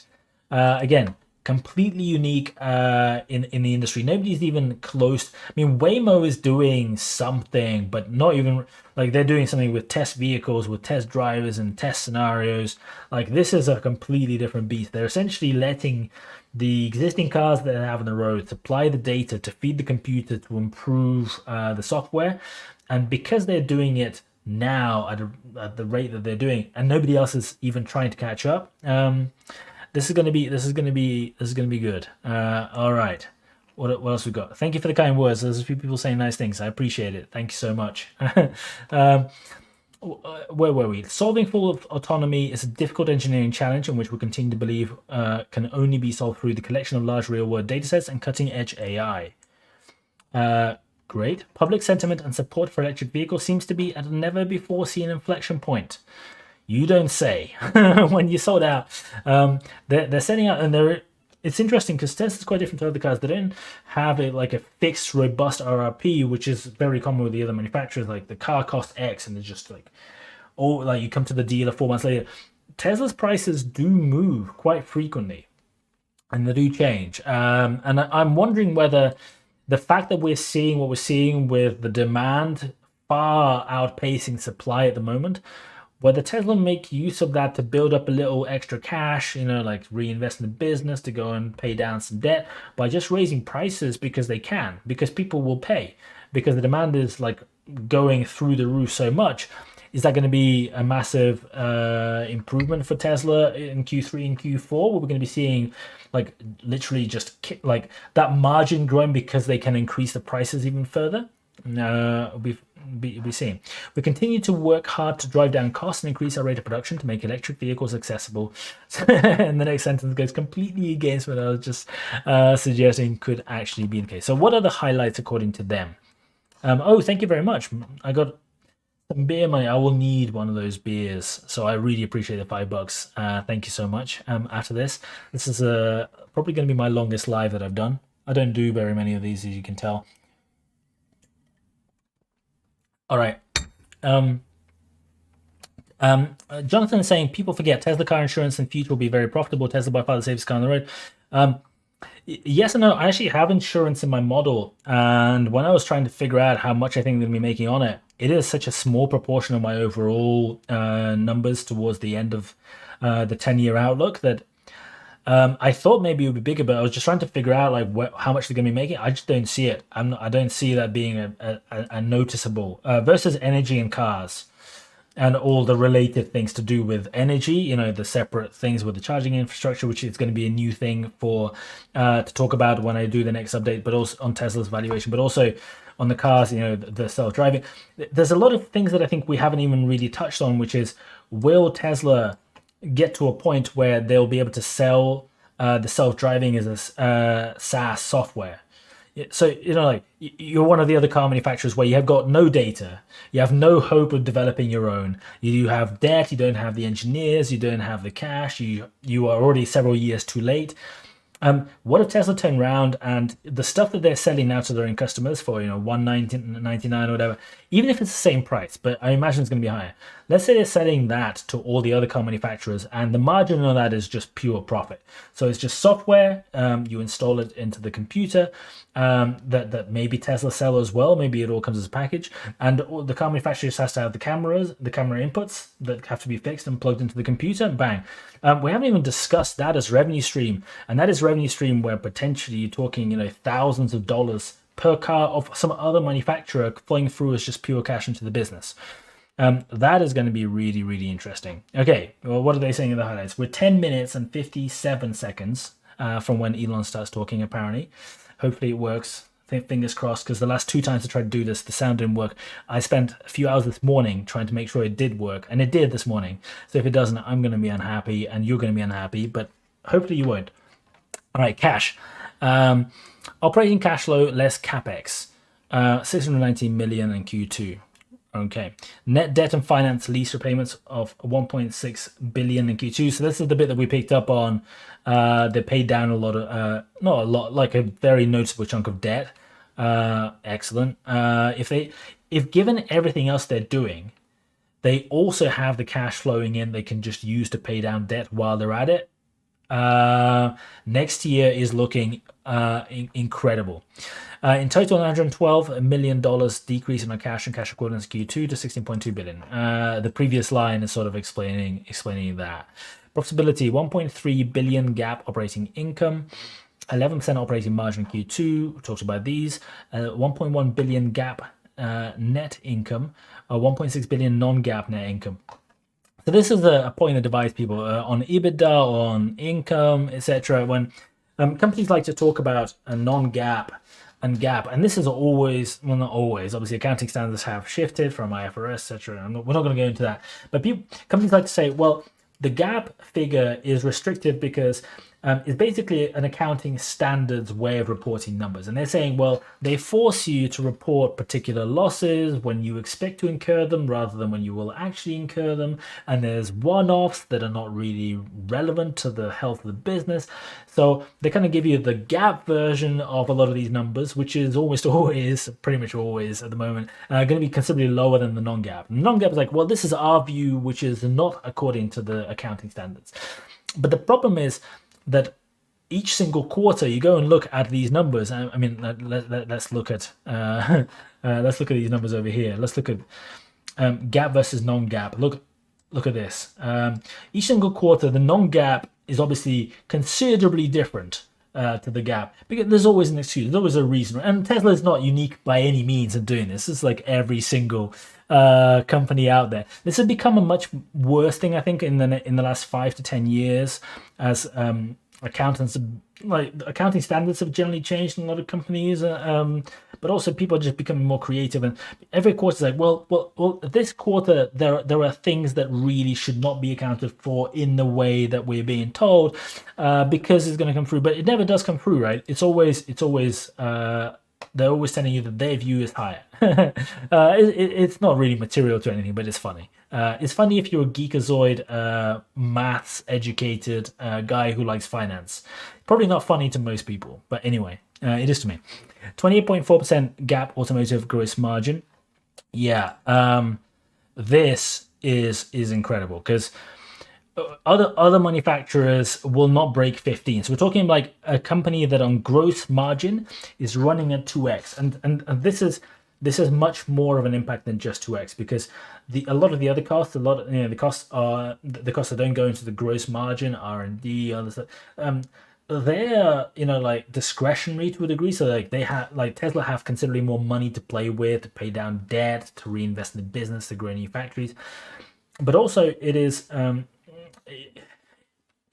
lot of the other costs are sort of fixed or part fixed, or relative to business size fixed, and as a result, so what if you have a gross margin that is 2x, your net actual like free cash flow and other numbers can be orders of magnitude higher. And this is what a lot of people kind of say, oh well, how many cars does Tesla sell? Okay, well, Ford sells this many, therefore if Tesla valuation is ridiculously overpriced, because if they sold 4 times as many, they'd still be behind. I'm like, well, that's because you don't just it's not just a matter of how many cars you sell, because if it was, every other metric is relevant. I just delete everything other than the number of cars that we publish, right?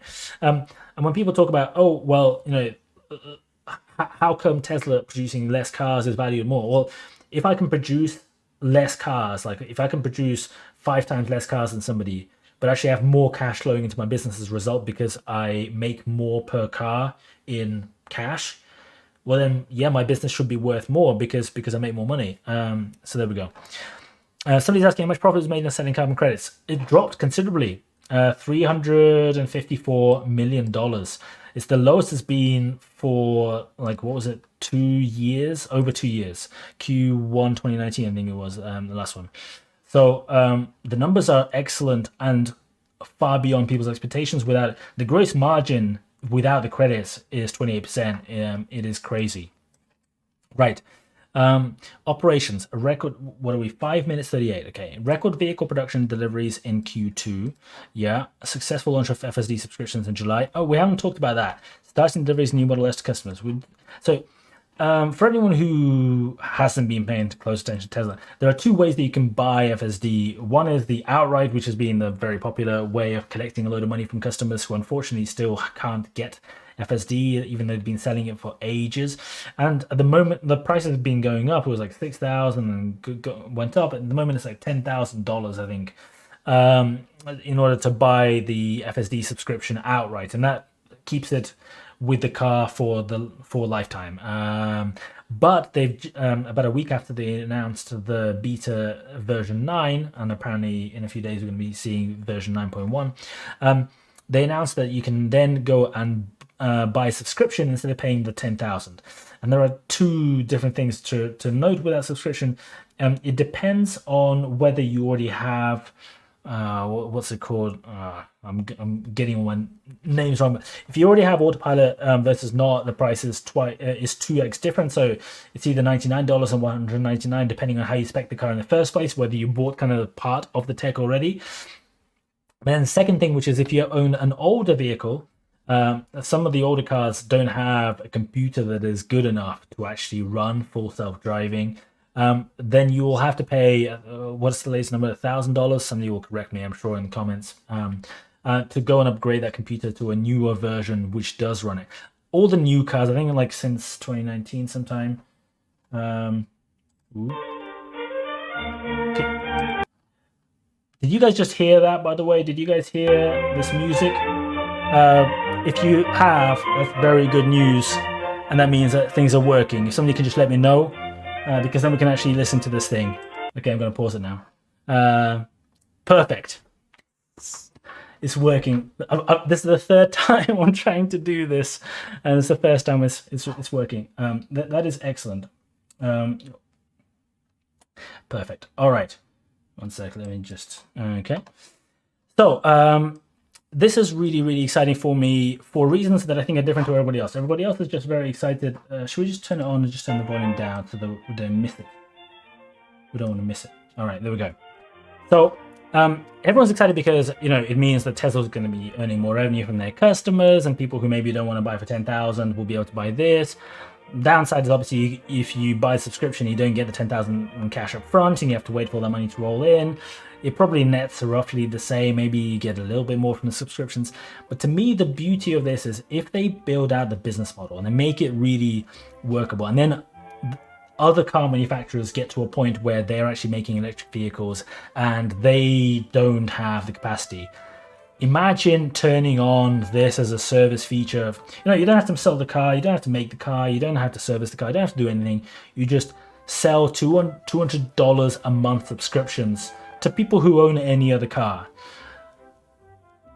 The value of that business, I mean, like, I haven't really properly thought about how I'd value that and what the numbers would be, but oh man, that is going to be incredible. I think nobody's talked about this really. I haven't heard other people discuss this, because to me that is potentially a much bigger business opportunity here. You develop it using your own cars, the data from your cars feeding in, but then you go and you essentially, like, having developed it and being first to market with it, and first to market with a really great product, then just go and sell it to everybody else.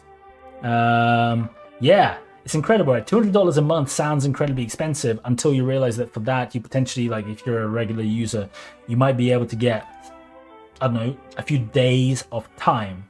How much would you pay to have a few extra days a month of time? That'd be a good question. Solving the money problem has calculated. I've seen this channel. If I'm honest, I don't watch enough YouTube. I don't follow enough. It still hasn't started yet, guys. We're waiting. Should be in about 2 minutes.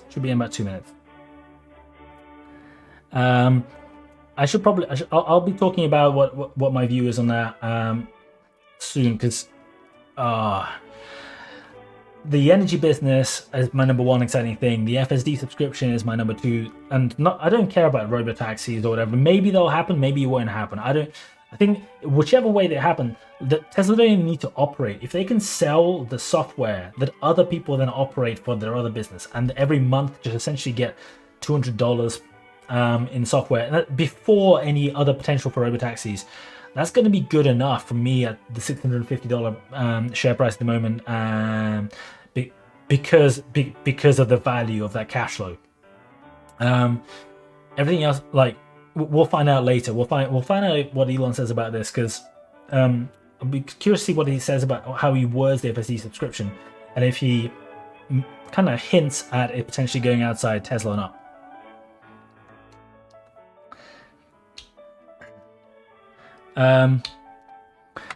Okay, so what do we want to find out just before Elon comes on? What do we want Elon to talk about? I'd be curious to see if he says anything about Bitcoin, if they decide to buy or sell Bitcoin in the future, if they decide to get rid of the stuff they're holding. That didn't do anything in Q2, but it'd be interesting to see if he announces whether they are doing anything. I was just going to check. Did Bitcoin do anything? Bitcoin dropped substantially when they found out that nothing happened. This is interesting. Well, not substantially. It dropped by $700 since they found out that Tesla didn't do anything. It'd be interesting to see if Elon says anything about that and what his views are. It'd be interesting to see how much conversation there is about the energy business, because previously you could go sit through a whole one of these presentations and hear almost nothing about the energy business. Very, very little.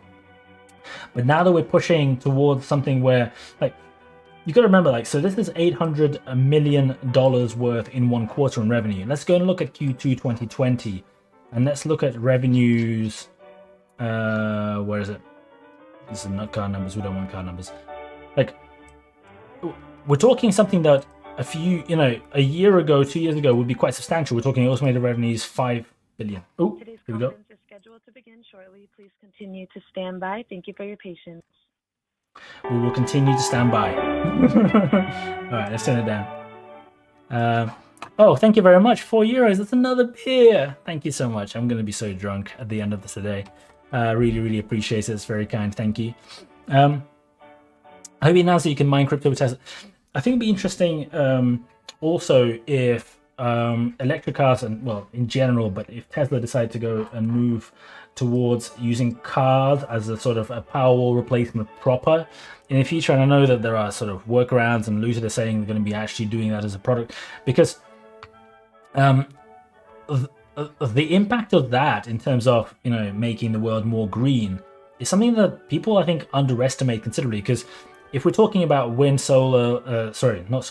wind, offshore, there is different like hydro, nuclear sources running at night, and that potentially being able to be captured by your car parked in your drive and then released to you during the day as and when you need it, because the battery is sufficient, and during the day, you don't need to do driving, you can opt to do that. We can probably unlock a huge amount of extra energy production without needing to build any new power stations, and that is very, very considerable.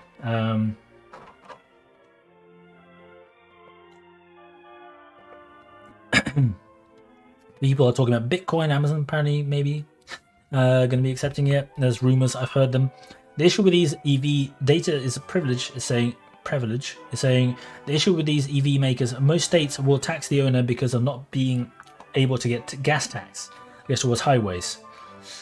The thing is, most state countries don't have a direct relationship with the tax raised from car drivers and expenditure on car drivers. I mean, like, I'm pretty sure most budgets don't really work that way. It's just it's nice and easy to split tax up. So for those of you who aren't from the UK, in the UK we have an income tax, but we also have a separate thing called national insurance, and it's basically exactly the same thing as income tax. It's just it has different brackets and it has different rates, and it's just so that income tax can look lower. But in practice, there was an original reason why they were separate, because they funded different budgets, but they're going to the same pot today. And I think it's the same here. Like, you could increase income tax or other tax, but it's easier to collect smaller amounts from lots of different sources, right? Rather than bigger amounts from fewer sources and income on tax. So I do think that, I do agree though, electric cars are going to be coming into tax the moment they get any kind of real traction. Somebody's asking, when do we start the earnings call? The music is the earnings call, so we haven't started yet. We're a few minutes late.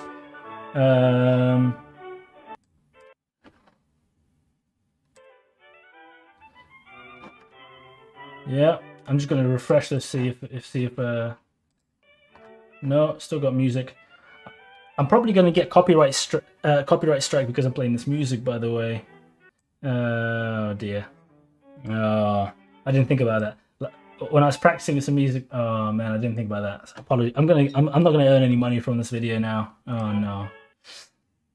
Oh dear.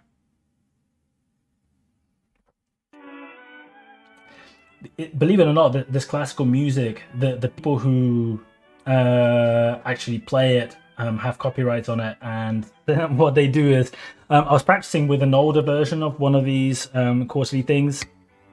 It's not public domain. I got copyright struck this morning when I was practicing it before this video. Oh well, it's too late now.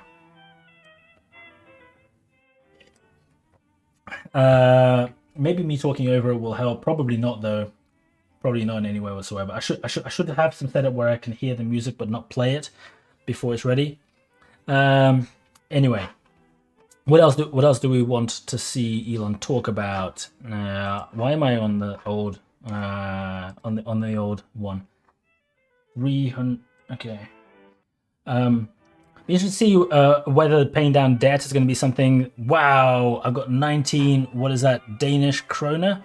I'm not sure. DKK. I need to be better. Thank you so much. Really appreciate it. Makes up for my lost revenue. I did a private stream this morning just for myself, so I could just check if my sound was working. And within a few seconds, I got the copyright strike. Damn them. It doesn't really matter. We're not here for that. What are you guys interested in hearing? Cybertruck update? Yeah, I'm really interested. I have an order placed. I have a whole video where I talk about my order for the Cybertruck and how I am planning to offset most of the cost. So if you're interested in, it's kind of like tongue-in-cheek a little bit, but I actually have placed the order. You should go and watch it. It's kind of interesting in a way. It's an old video.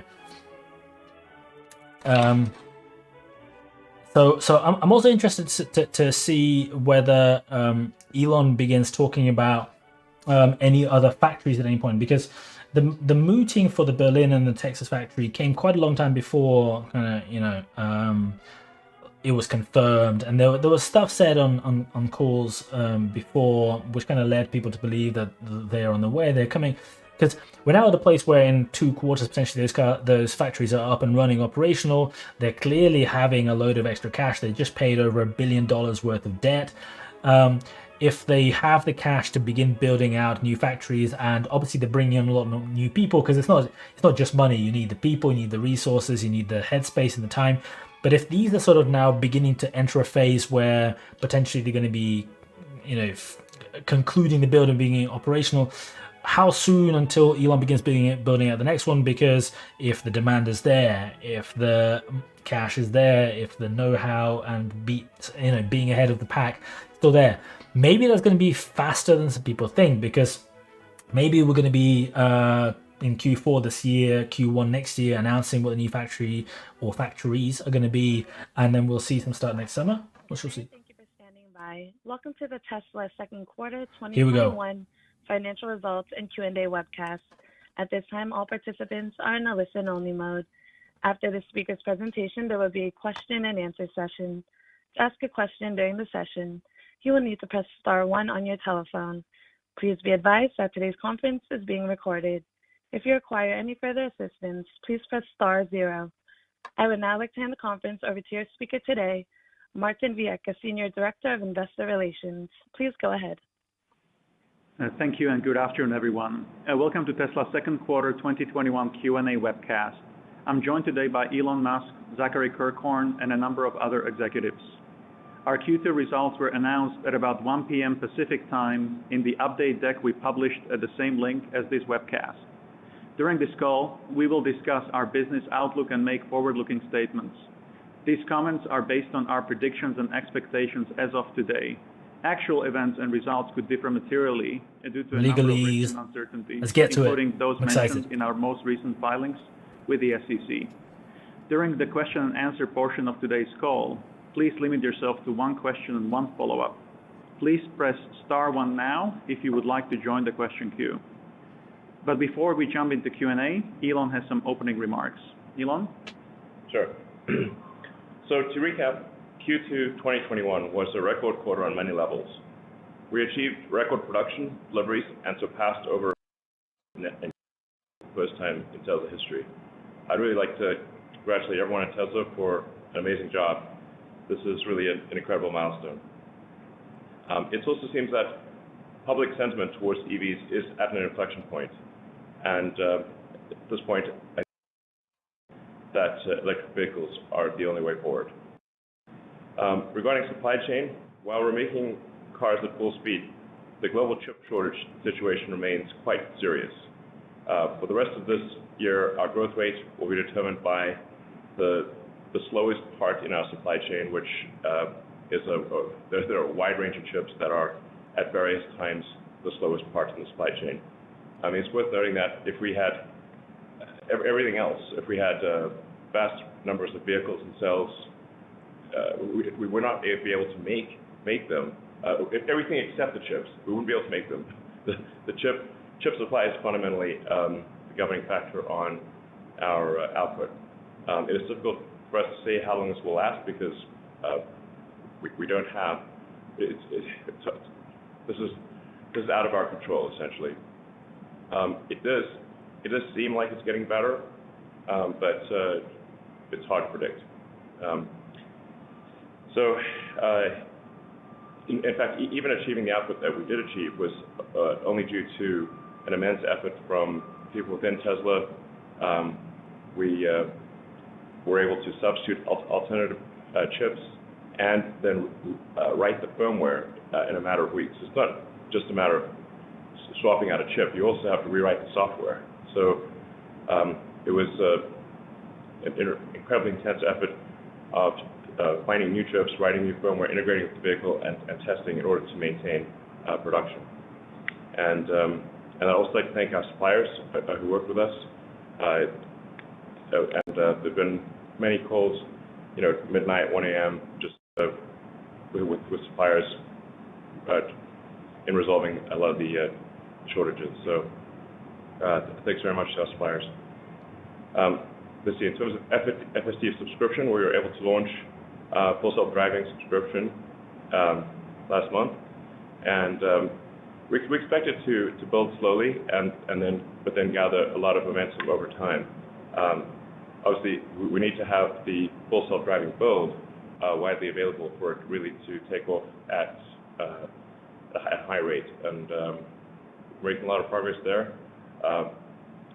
So, yeah, I think Fsd subscription will be a significant factor probably next year.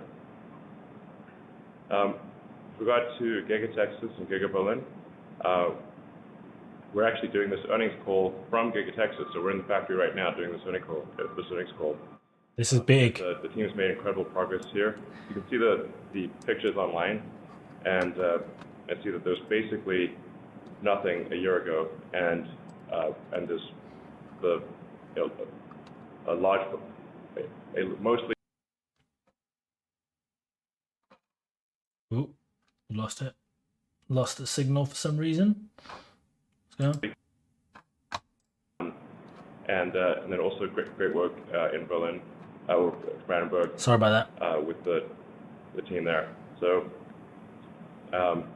we expect to be producing the sort of new design of the Model Y in both factories in limited production later this year. It's always like it's hard to sort of explain to people who have not been through the agony of a manufacturing ramp. Like, why can't you just turn it on and make 5,000 a week? It is so hard to do manufacturing. It is so hard to do production. To first approximation, there are 10,000 unique parts and processes that have to work, and the rate of growth of production goes as fast as the least lucky and dumbest of those 10,000 things. And a bunch of them are not even in our control. So it's like, it's insanely difficult.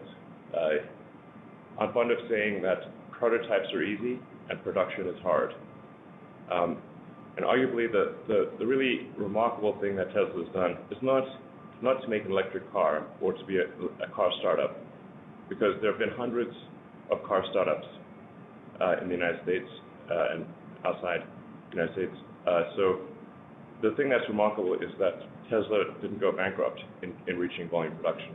That's the amazing part, because everyone else did. Because they all thought the prototype or the idea was the hard part, and it is not. It is trivial by comparison with actual production. So it's always worth noting that of all the American car companies, there are only two that have not gone bankrupt, and that is Ford and Tesla. So, you know, the seeds of defeat are sown on the day of victory, and we must be careful that we do not do that. So often, if you look at history, so often. Sounds like a proud father. On the day of victory, we will endeavor not to make that the case at Tesla.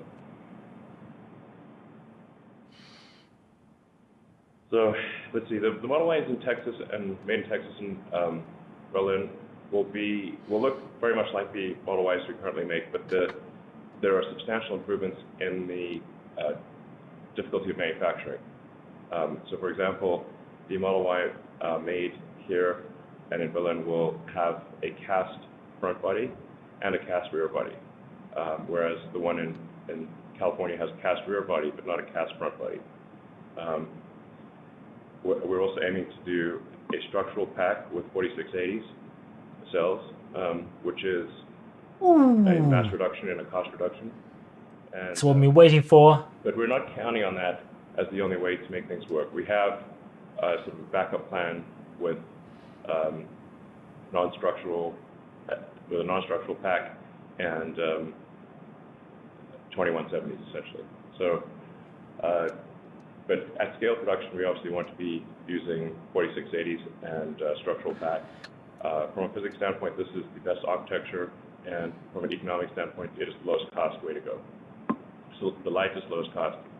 But there's a lot of new technology there, so it is difficult to predict with precision when does it work and when do you reach scale production. And Drew's going to talk a bit more about the 4680 production. That's really big, guys. The 4680 structural pack going into cars is a really big deal. In fact, it's confirming it for Model Y. But there is a tremendous amount of innovation that we're packing into that 4680 cell, and so it's not simply a sort of minor improvement on state of the art. There are, and we went through this on the battery cell day, really dozens of, half a dozen major improvements and dozens of small improvements. So I think it will be great, but it's difficult to say when the last of the technical challenges will be solved. That doesn't sound as good. So in conclusion, difficult to say. Our team continues to make huge efforts to make our factories. Cue the price drop. Look at this. It's very difficult. We have had some factory shutdowns due to part shortages, and we hope those will be relieved in the coming weeks and months.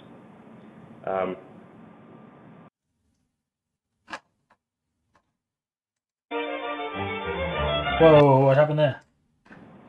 Come Some of back. the progress is not easy to see because it is at sort of a foundational software level. It just stopped. And so then it ends up being sort of a 2 steps forward, 1 step back situation. But over time, if you do 2 steps forward, 1 step back, and keep going, you do move forward. I'm highly confident that the cars will be capable of full self-driving. If they have a full self-driving computer and the cameras, I'm confident that they will be able to drive themselves with a safety level substantially greater than that of the average person. Once again, thanks to all of our employees who are making this a breakthrough year for Tesla and an incredible quarter. Thanks, guys. Thank you very much. And You didn't really say very much, if I'm honest. Zachary Kirkhorn. Yeah, thanks, Martin, and thanks, Elon. Just to reiterate, Q2 was a great quarter for the Tesla team with strong improvements across the business. In particular, auto gross profit and margin, excluding credits, increased substantially. This was primarily driven by better cost optimization across our factories, good execution against our cost reduction plans, as well as increases in production and delivery volume. There was some benefit from pricing action, mostly in North America. However, it was small in the context of the other. Well, he's clearly just reading this now, so S and X program was at a slight loss for the quarter due to the relatively not quite low as volume. as exciting. Hopefully, you guys can hear this a little bit better. I upped the volume on the output continued to provide cost to 150%. Additionally, it's encouraging to see the progress made on profitability within our energy and services and other businesses. While there's some benefit to looking at our progress quarter over quarter, I find it more helpful to look at progress over a slightly long-term horizon. Over the last 2 years, our vehicle delivery volumes have more than doubled. This volume increase was made possible by a steady decrease in ASPs This section is of more super than boring. 10%, driven by a roadmap This to guy makes increase Elon affordability sound really and exciting. shifting mix towards our more affordable vehicles. Yet over that same period of time, our auto gross margin, excluding credits, has increased nearly 10 percentage points to our highest yet since the introduction of Model 3. This is only possible because our average cost per vehicle has reduced by more than the reduction in average price. This is a remarkable achievement in the context of the volume growth and ASP reduction I've mentioned, and a testament to the hard work by the Tesla team. Additionally, OPEX as a percentage of revenue has declined, and in particular SG&A, representing the work we've done to become more efficient as we scale the company while still making the required R&D investments to support our future. As a result, our Gaap operating margins have risen from negative to double-digit, in line with what we have guided. By managing our overhead costs and driving higher volumes, our P&L is benefiting from the marginal profitability of each incremental unit. Or said differently, we are recognizing the benefits of scale and improved fixed cost absorption. With strong operating cash flows and cash balance, we are putting that cash to use. CapEx continues to tick up, primarily driven by capacity investments in Austin, Berlin, and Shanghai. Additionally, each quarter we are using our cash to retire legacy debt, which was taken on at a time when interest rates and company risk were much higher than in today's environment. As I've mentioned before, our 2021 volumes will skew towards the second half of the year as we push for continued sequential increases in volume. Despite the great work so far managing the instability of the supply chain, these challenges remain and are unfortunately increasing in pain with a higher volume. As we work through the uncertainty, we want to ensure we do our best to manage customer wait times, as well as the impact these interruptions have on our employees and costs. And as Elon mentioned, volume growth will be determined by part availability, as we have the factory capacity ready and are in a strong demand position. I'm excited to see the progress made by the Tesla team as we continue building the business and strengthening our financials. Thank you very much. Great, thank you very much, Zach. And now let's go to the retail investor questions on say.com. The first question from Robert M. is, Tesla's website still says Cybertruck production is expected to begin in late 2021. Can Tesla share more details on the current status of the Cybertruck and confirm if production is still expected? Come on. Cybertruck. Oh, Mark, do you want to? Sorry, we cut out there for a second. Yeah, the Cybertruck is currently in its alpha stages. We finished the basic engineering architecture of the vehicle. With the Cybertruck, we're redefining how the vehicle is being made. As Elon said, it carries much of the structural pack and large casting designs of the Model Y being built in Berlin and Austin. Obviously, those take priority over the Cybertruck, but we are moving into the beta phases of Cybertruck later this year, and we'll be looking to ramp that in production in Giga, Texas after Model Y is up and going. Yeah, it's just worth reemphasizing that the extraordinary difficulty of ramping production of large manufactured items.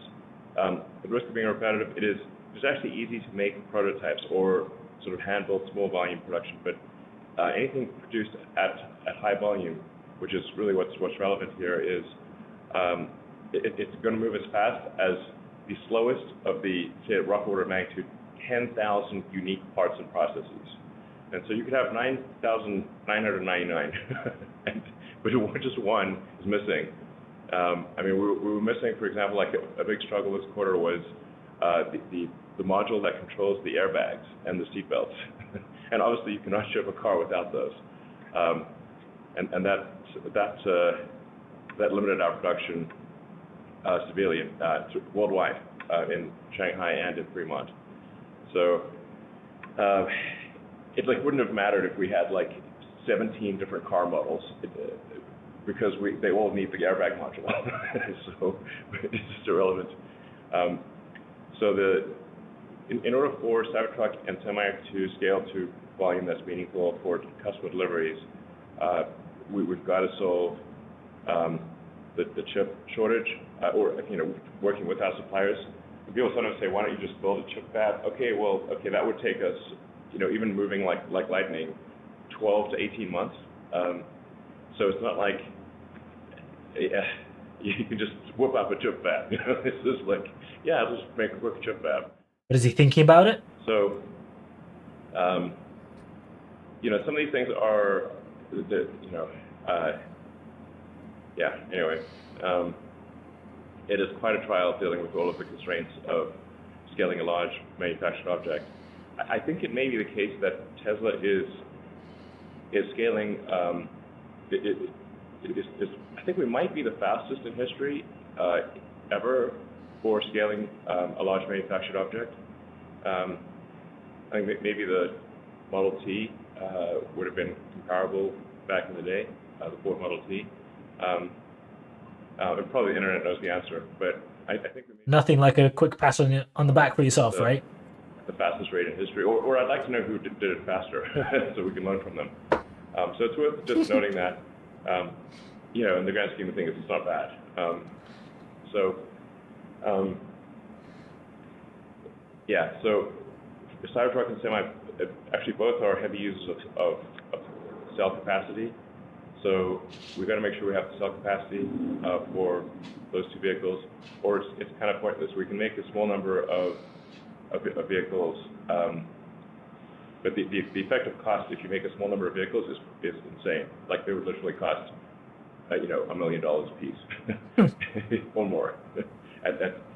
Cancel my pre-order. Why you do things at volume production, which is to get the economies of scale that get the costs down.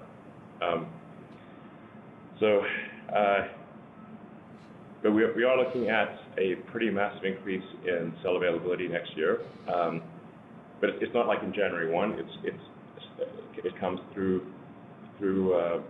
it ramps up through the course of next year. But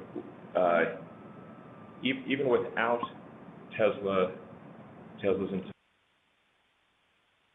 Keep breaking up.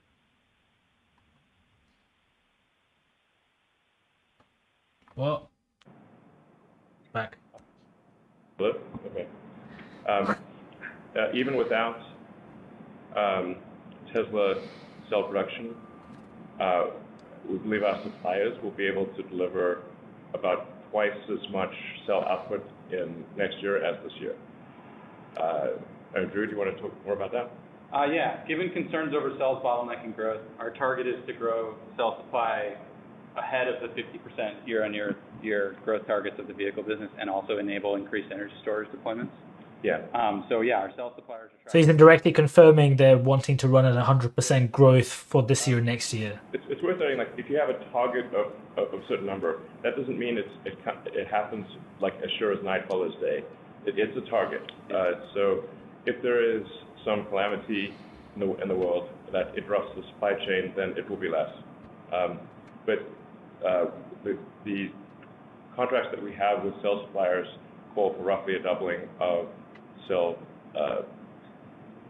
supply to Tesla in 2022.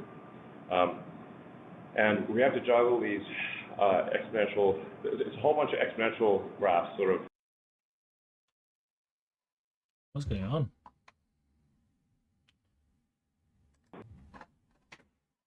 Of time can quite substantially change the area under the curve. So what we're thinking of doing is like depending on it's basically overshooting on cell supply for vehicles and then as we have, say, excess cell supply in 1 month or another, then routing that cell output to the Megapack and Powerwall. Or by the same token, if we're prioritizing vehicle production, if there's a shortage of cell output for some reason, then we will throttle down Megapack and Powerwall production. So that something's got to give, basically. Or if there's a disruption to vehicle production, yes, we have an outlet for the cell capacity. Yes, exactly. There's a tremendous amount of inertia in the supply chain. So if we say to a supplier, we want you to double cell output, well, even doing that in a year is very difficult. And then that system has a tremendous amount of momentum. It is like a flotilla of super tankers. It's insane. Speaking of which, from a raw materials perspective, we also have long-term contracts to secure our supply chain to also enable this growth. So we're not just looking at the suppliers, but upstream from there. Yeah. Which is more flotillas. Yeah, exactly. As mentioned, things will move as fast as the slowest part of the entire supply chain, which goes all the way back to raw materials, lithium and nickel and that kind of thing. There's sometimes misperception that Tesla uses a lot of cobalt, but we actually don't. Apple uses, I think, almost 100% cobalt in their batteries and cell phones and laptops, but Tesla uses no cobalt in the iron phosphate packs and almost none in the nickel-based chemistries. So on a weighted average basis, we might use 2% cobalt compared to, say, Apple's 100% cobalt. Anyway, so it's really just not a factor. We expect to basically have zero cobalt in the future. So, I do, it's maybe worth noting, I think probably there is a long-term shift more in the direction of iron-based lithium-ion cells rather over nickel. As the energy density of sort of iron, or what's called typically iron phosphate, but you might as well just call it iron. The phosphate is taken for granted. But iron-based cells, lithium-ion cells, and nickel-based lithium-ion cells, I think probably we'll see a shift. My guess is probably to 2/3 iron, 1/3 nickel, or something on that order. This is actually good because there's plenty of iron in the world. There's an insane amount of iron. But there's much less nickel, and there's way less cobalt. So it is good. One of those tangents. The long-term scaling to move to iron-based. It's important, cells, interesting, but mostly.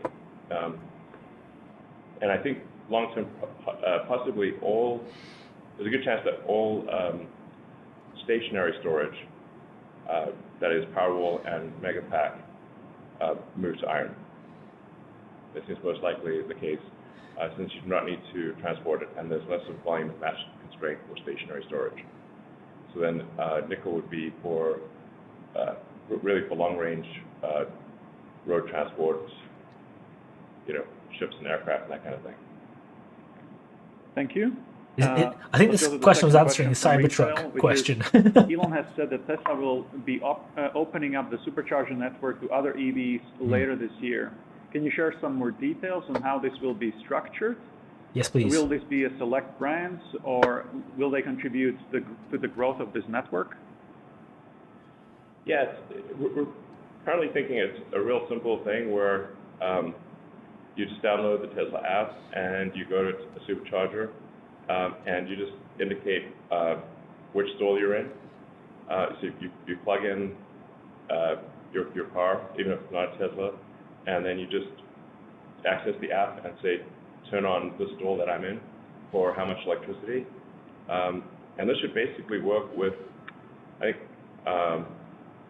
almost any manufacturer's cars. There will be a time constraint. So if the charge rate is super slow, then somebody will be charged more because the biggest constraint at the superchargers is time. How occupied is the stall. And then we'll also be smarter with how we charge for electricity at the superchargers. So, rush hour charging will be more expensive than off-hours charging, because there are times when the superchargers are empty and times when they're jam-packed. Collect the cash from your competitors. Time-based discrimination. Yeah, we've been doing that, and it's been working, and people respond, and it helps with utilization. Yeah, exactly. So, I think we're in Europe and China and most parts of the world. It's the same connector for everyone. So this is a fairly easy thing to do. Developed our own connector, which, in my opinion, is actually the best connector. It's small and light, and looks good. It's no standard. So we developed our own connector, which, in my opinion, is actually the best connector. It's small and light, and looks good. So an adapter is needed to work for EVs in North America, but people could buy this adapter, and we anticipate having it available at the superchargers as well, if people don't sort of steal them or something. We have a good solution for that. Okay. So, but that is just that's a constraint on the North American thing. Yeah. That's basically a vestige of history. But I think we do want to emphasize that it is our goal is to support the advent of sustainable energy. It is not to create a walled garden and use that to bludgeon our competitors, which is sometimes used by some companies. I think it's also important to comment that increasing the utilization of the network actually reduces our costs, which allows us to lower charging prices for all customers, makes the network more profitable, allows us to grow the network faster. So it's a good thing there. And no matter what, we're going to continue to aggressively expand the network capacity, increasing charging speeds, improving the trip planning tools to protect against site congestion using dynamic pricing, as Elon mentioned. Yeah. And just continue to focus on minimum wait time for all customers. Yeah, obviously, in order for this for the supercharger to be useful to other power companies, cars, we need to grow the network faster than we're growing vehicle output, which is not easy. We're growing vehicle output at a hell of a rate. So superchargers need to grow faster than vehicle output. So this is a lot of work for the supercharger team. But it is only useful in the grand scheme of things. It's only useful to the public if we're able to grow faster than Tesla vehicle output. So that is our goal. Thank you very much. And the third question is... Surge pricing is interesting for revenues. Reliable enough for vehicles. Is this referring to cycle life, degradation, or something else? Please update us on progress of 4680s and what still needs to be done to make them reliable enough for vehicles. We want details. Yeah, I mean, really, this is not... we'll definitely make the 4680 reliable enough for vehicles, and I think are at the point where in limited volume it is reliable enough for vehicles. Yes. Again, going back to limited production is easy, or prototype production is easy, but high volume production is hard. There are a number of challenges in transitioning from sort of small scale production to a large volume production. Not to get too much into the weeds of things, but right now we have a challenge with basically what's called calendaring, or basically squashing the cathode material to a particular height. So it just goes through these rollers and gets squashed, like pizza dough, basically, but very hard pizza dough, and it's denting the calendar rolls. This is not something that happened when the calendar rolls were smaller, but it is happening when the calendar rolls are bigger. So just we're like, okay, we weren't expecting that. Yeah. It's not a science problem. It's an engineering problem. It's not a question of if, it's a question of when, and the team is 100% focused on resolving these limiting processes as quickly as possible. Exactly. I love the fact this is what they're concerned about. Side, as Elon mentioned, we have successfully validated performance and the lifetime durability of the 4680 cells produced with Kato.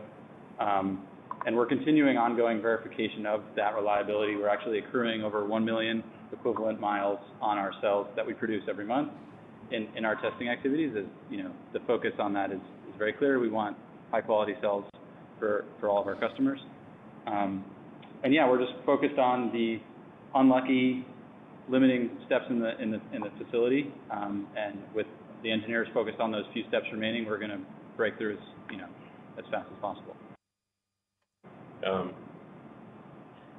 Meantime, we have a massive amount of equipment on order and arriving for the high volume cell production in Austin and Berlin, and but obviously, given what we've learned with the pilot plant, which is in Fremont, which is really quite a big plant by most standards, we will have to modify a bunch of that equipment. So, it won't be able to start like immediately. But it seems like, Drew, correct me if I'm wrong, but we think most likely we will hit an annualized rate of 100 gigawatt hours a year sometime next year.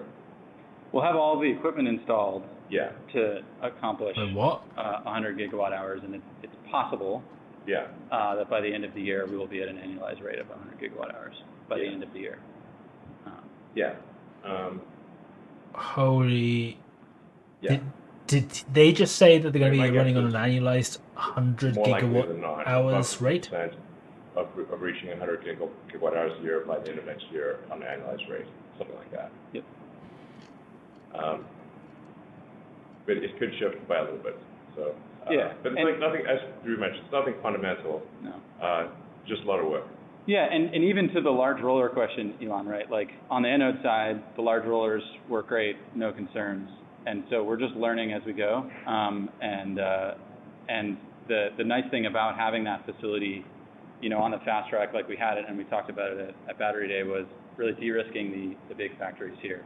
That's what we've done, and we've learned a lot. And with each successive iteration, the ramp up and the equipment installation will be faster and more seamless. Yep.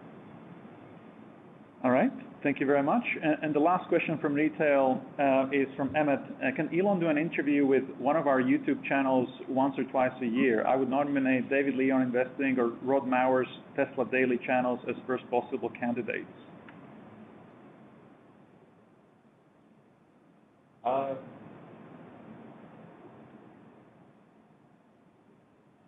I guess I'll do an interview.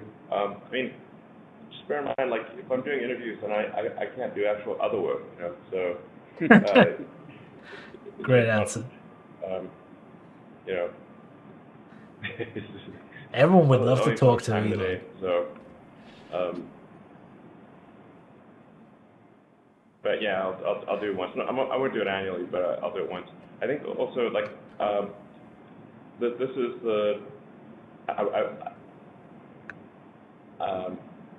wouldn't say the last time I'll do earnings calls, but this is I will no longer be default doing earnings calls.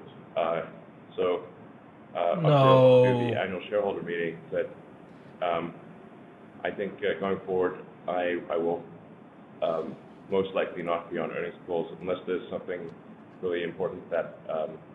oh no. Look! Share price dropping. Okay. They think Elon's going to leave.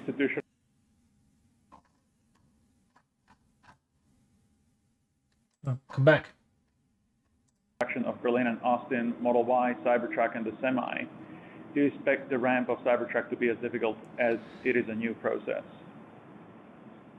I think Cybertruck ramp will be difficult because it's such a new architecture.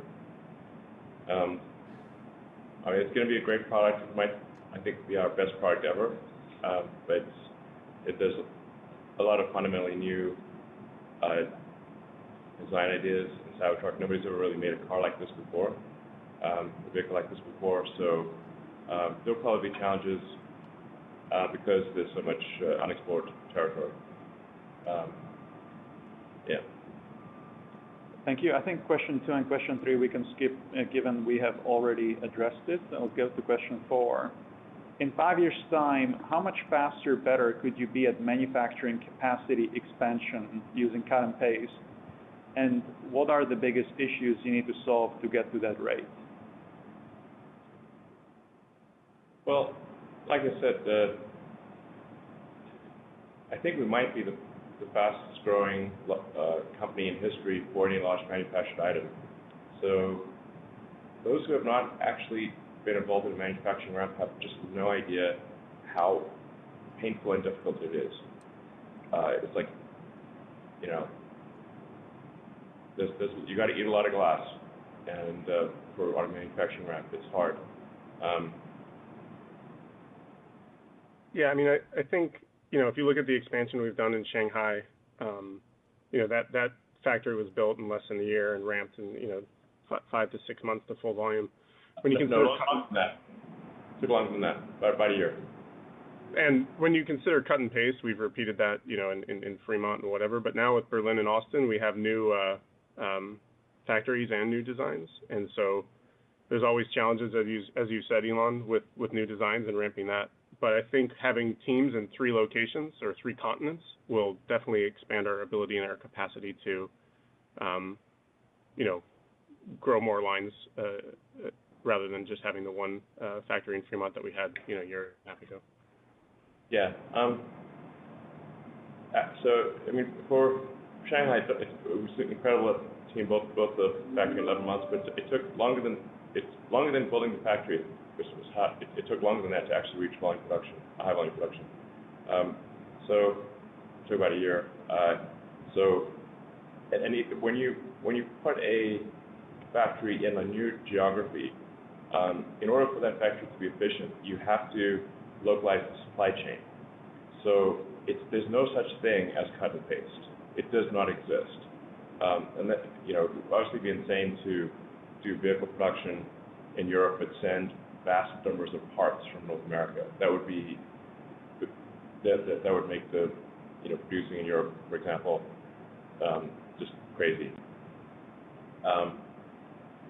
You've got to localize the supply chain to have efficiency, and then you're moving as fast as your least lucky, least good supplier.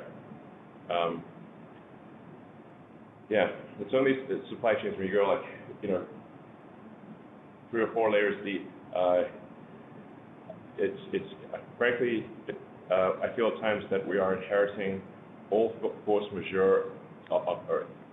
So if anything goes wrong anywhere on Earth, something happens to mess up the supply chain. So yeah, yeah. I think the human capital growth, though, of having factory here, Berlin, Shanghai, Fremont, does allow us to maybe not exponentially grow, but, well, hopefully. We are exponentially growing. Yeah, hopefully maintain that exponential growth. Yeah. So, yeah, it takes a while to hire all the people and train all the people to operate the factory. A factory is like a giant cybernetic collective, and you can't just hire 10,000 people and have it work instantly. It's not possible. I really encourage more people to get involved in manufacturing. I think, especially in the U.S., like, this has just not been an area where, you know, all that many smart people have gone into.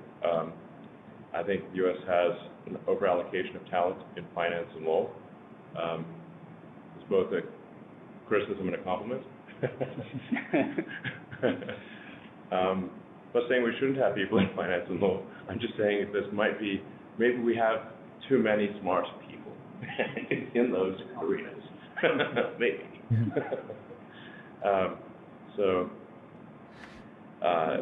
Manufacturing's fun. Yeah, manufacturing is great. It's a very interesting problem to solve, and obviously you can't have stuff unless someone makes it. That's how you get stuff. Yeah.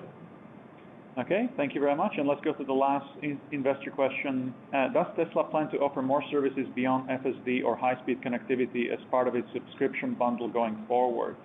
What areas in particular present an opportunity?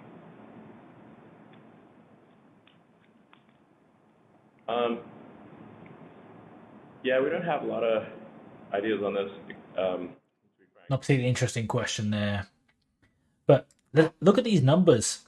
This company is growing 100% per year on revenues, 100% over here on total revenues. Income is at 11%, 301% up. 920%, over $1 on EPS. 100% on EBITDA year on year. Record breaking, like beating any expectations. And what do we get? 1.4% up. Amazing. Haters gotta hate. Hey, where you going? Thank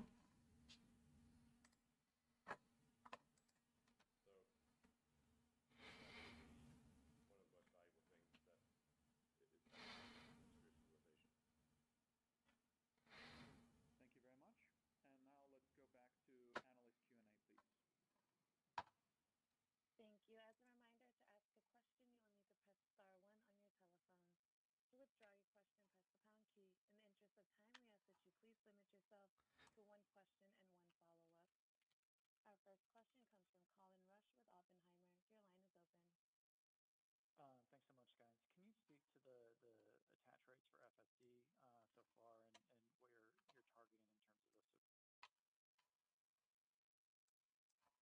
the subscription levels? We'll start driving at least the beta to be in widely available, so anyone who wants it can get it. Otherwise, it would be pointless to read anything into where things are right now. Yeah. Okay, and then just the follow-up there is about the cadence of the regulatory environment, keeping up with the technology. Are you seeing meaningful evolution in terms of the regulators really understanding the technology and beginning to set some standards here sometime in the near term? At least in the U.S., we don't see regulation as a fundamental limiter. We've obviously got to make it work and then demonstrate that the reliability is significantly in excess of the average human driver for it to be allowed, for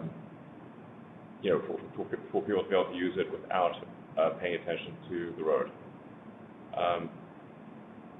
But I think we have a massive fleet, so it will be, I think, straightforward to make the argument on statistical grounds, just based on the number of interventions, or especially interventions that would result in a crash at scale. We think we'll have billions of miles of travel to be able to show that it is, the safety of the car with the Autopilot on is, 100% or 200% or more safer than the average human driver. At that point, I think it would be unconscionable not to allow the Autopilot, because the car just becomes way less safe. It would be sort of like, if you take the elevator analogy, back in the day, you used to have elevator operators with like a big sort of switch that operate the elevator and move between floors. But that get tired or maybe drunk or something, or distracted, and every now and again somebody would be kind of sheared in half between floors. That's kind of the situation we have with cars. Autonomy will become so safe that it will be unsafe to manually operate the car, relatively speaking. Today, obviously we just get in an elevator, we press the button for which floor we want, and it just takes us there safely. And it would be quite alarming if elevators were operated by a person with a giant switch. That's how it would be with cars. Thank you. Let's go to the next question, please. Next question comes from Liabilities with Wolfe Research. Your line is open. Hi, everybody. your cost of goods sold per vehicle is already down to the mid $37,000 range in the quarter. It's down $5,000 year over year, despite some of the inefficiencies that you talked about. And I know that a lot is going to change from here, just given how mix is going to evolve. But if you're successful on the structural pack and front and rear castings and the launch of the 4680 cell, can you just maybe give us a sense of what a successful outcome would look like maybe a year from now? Obviously, a lot has to go right, but just any kind of broad framework for us to think about.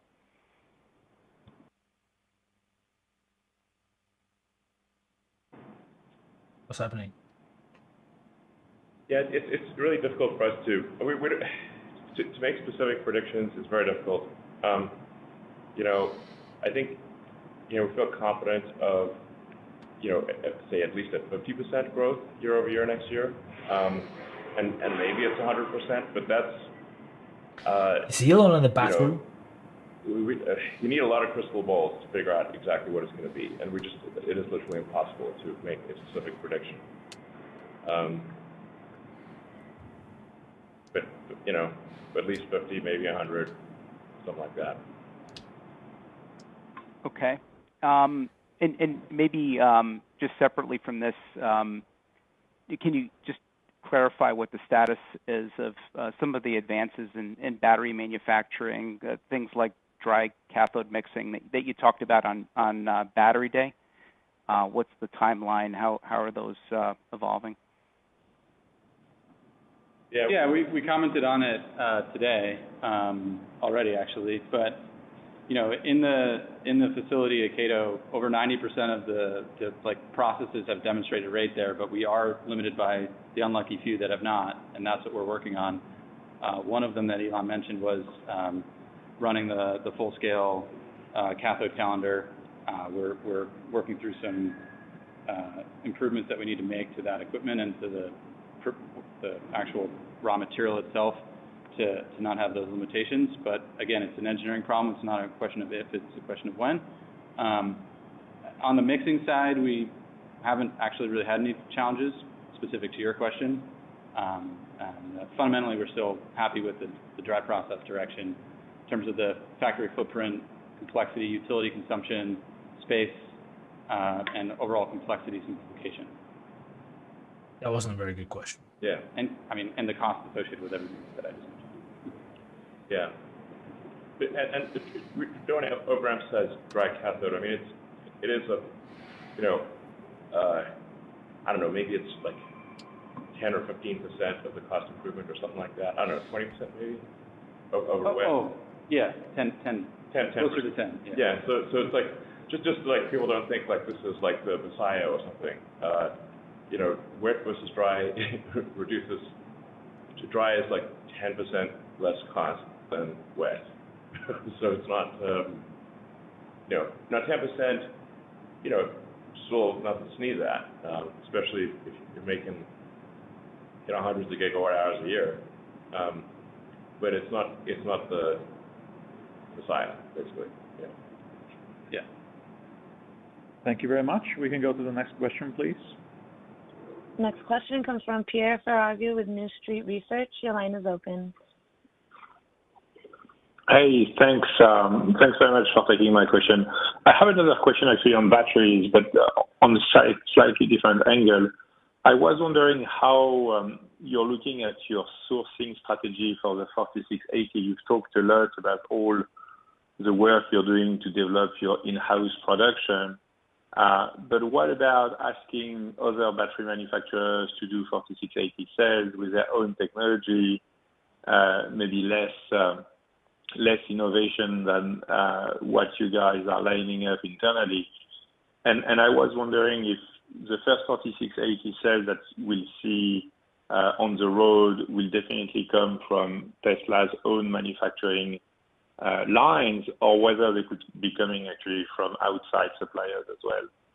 And I have a quick follow-up. I think it's we are in fact working with our existing suppliers to produce 4680 format cells. This is just a guess right now. But I see us sort of like consolidating around a 4680 nickel-based structural pack and for long-range vehicles, and then not necessarily a 4680 format, but some other format for iron-based cells. And so we right now we kind of have the Baskin-Robbins of batteries situation, where we have so many formats and so many chemistries that it's like we've got like 36 flavors of battery at this point. This results in an engineering drag coefficient, where each variant of cell chemistry and format requires a certain amount of engineering to maintain it and troubleshoot, and this inhibits our forward progress. So it is going to be important to consolidate to just maybe ideally 2 form factors, maybe 3, but ideally 2, and then just one nickel chemistry and one iron chemistry, and so we don't have to troubleshoot so many different variants.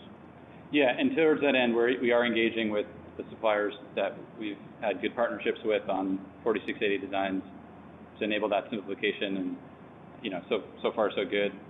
They're working on, they're bringing their core competencies to bear on that. We're not mandating like what's going on inside, but it's been a good collaboration. Yeah. And we do expect to see significant increases in supply from our existing suppliers, in addition to the cells that Tesla is making. So it's both. Sometimes I get questions from our cell suppliers of like, are we just gonna make all the cells ourselves? And we're like, no, please make as many as you possibly can and supply them to us. We have a significant unmet demand in stationary storage.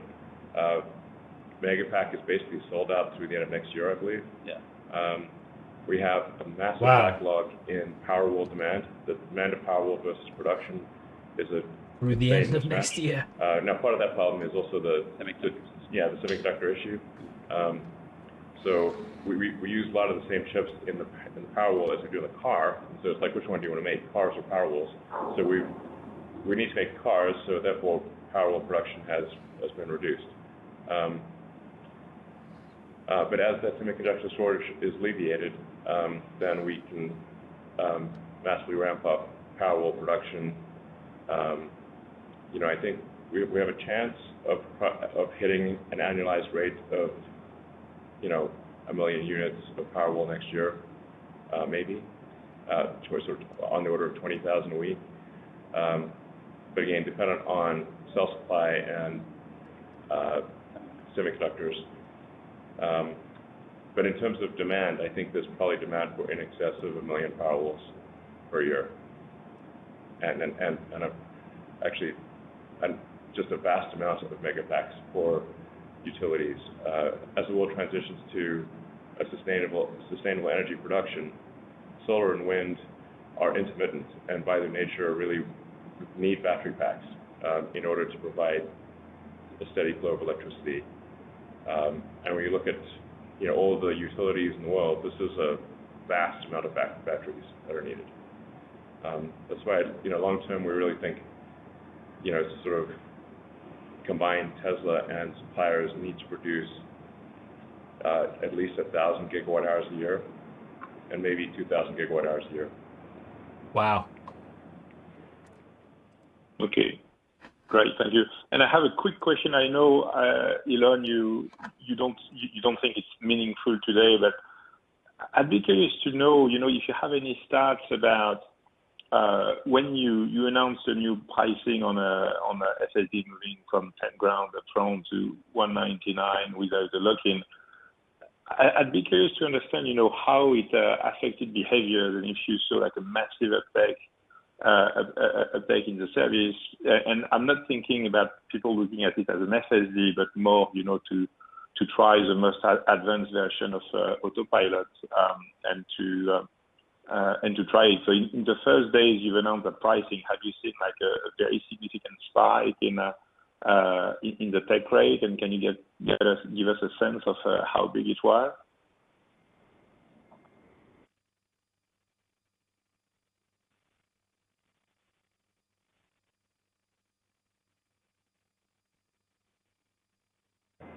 Okay, so you're asking, like, is the FSD take rate too expensive, and that's why we're doing subscription? Or I'm not sure if I understand your question correctly. No, my question is from the time you announced like the subscription at the $199 per month. How much did like the take rate increase? Like the percentage of people who basically took the subscription as they bought a new car versus how it was when they had to pay $10,000 up front? Yeah, this is Zach here. I mean, I think we're still early in understanding how FSD subscription will unfold, but a couple of data points here. So we took a look at our backlog to see, of customers in our backlog who have ordered FSD, did they cancel, presumably to go to subscription after they take delivery? And the level of cancellations there was not seeing cannibalization there. It's possible that changes, but that was also part of our pricing strategy at $99 and $199. Yeah, I mean, it's also part of our pricing strategy at $99 and $199. Yeah, I mean, it's like any given price is going to be wrong, so we'll just adjust it over time as we see, the value proposition makes sense to people. So we're just really are not thinking about this a lot right now. We need to make Full Self-Driving work in order for it to be a compelling value proposition. Otherwise, people are, kind of betting on the future. I mean, right now, does it make sense for somebody to do an FSD subscription? I think it's debatable. But once we have Full Self-Driving widely deployed, then the value proposition will be clear. And at that point, I think basically everyone will use it. Or it could be a rare individual who doesn't. Okay, thank you very much for your help, and I think that's all the time we have for today. Thanks for all your questions, and we'll speak to you again in 3 months' time. Have a good day, everyone. All right, thank you. Thank you. All right, well, that was it. A few interesting pointers there. I hope you guys found this interesting and useful. Some interesting updates. The 4680 is coming, but we're not sure when, and we're not sure exactly the details of anything. We know it might be going to Model Y. Energy business has been booming, but they expect it to not continue growing particularly fast afterwards because Elon is saying that they're already fully sold out and they're prioritizing the car business. I apologize for my cat meowing. Let's see. And the share price, what did the share price do? It's up 1% after a record-breaking quarter that completely smashed pretty much, I think, any analyst expectations on every single front, especially in the margins. That net income margin is ridiculous. The repaid debt, and they're probably going to be continuing doing that. So the good news is if you choose to invest in Tesla stock, it is still good value tomorrow by the looks of it. So we're going to leave it at that. Thank you so much, guys, for joining me. I really, really appreciate it. Thank you so much to everyone who's commented. Thank you so much for everyone who has given me stickers for my beer. I really, really appreciate it. And I'll see you guys very, very soon. Thank you.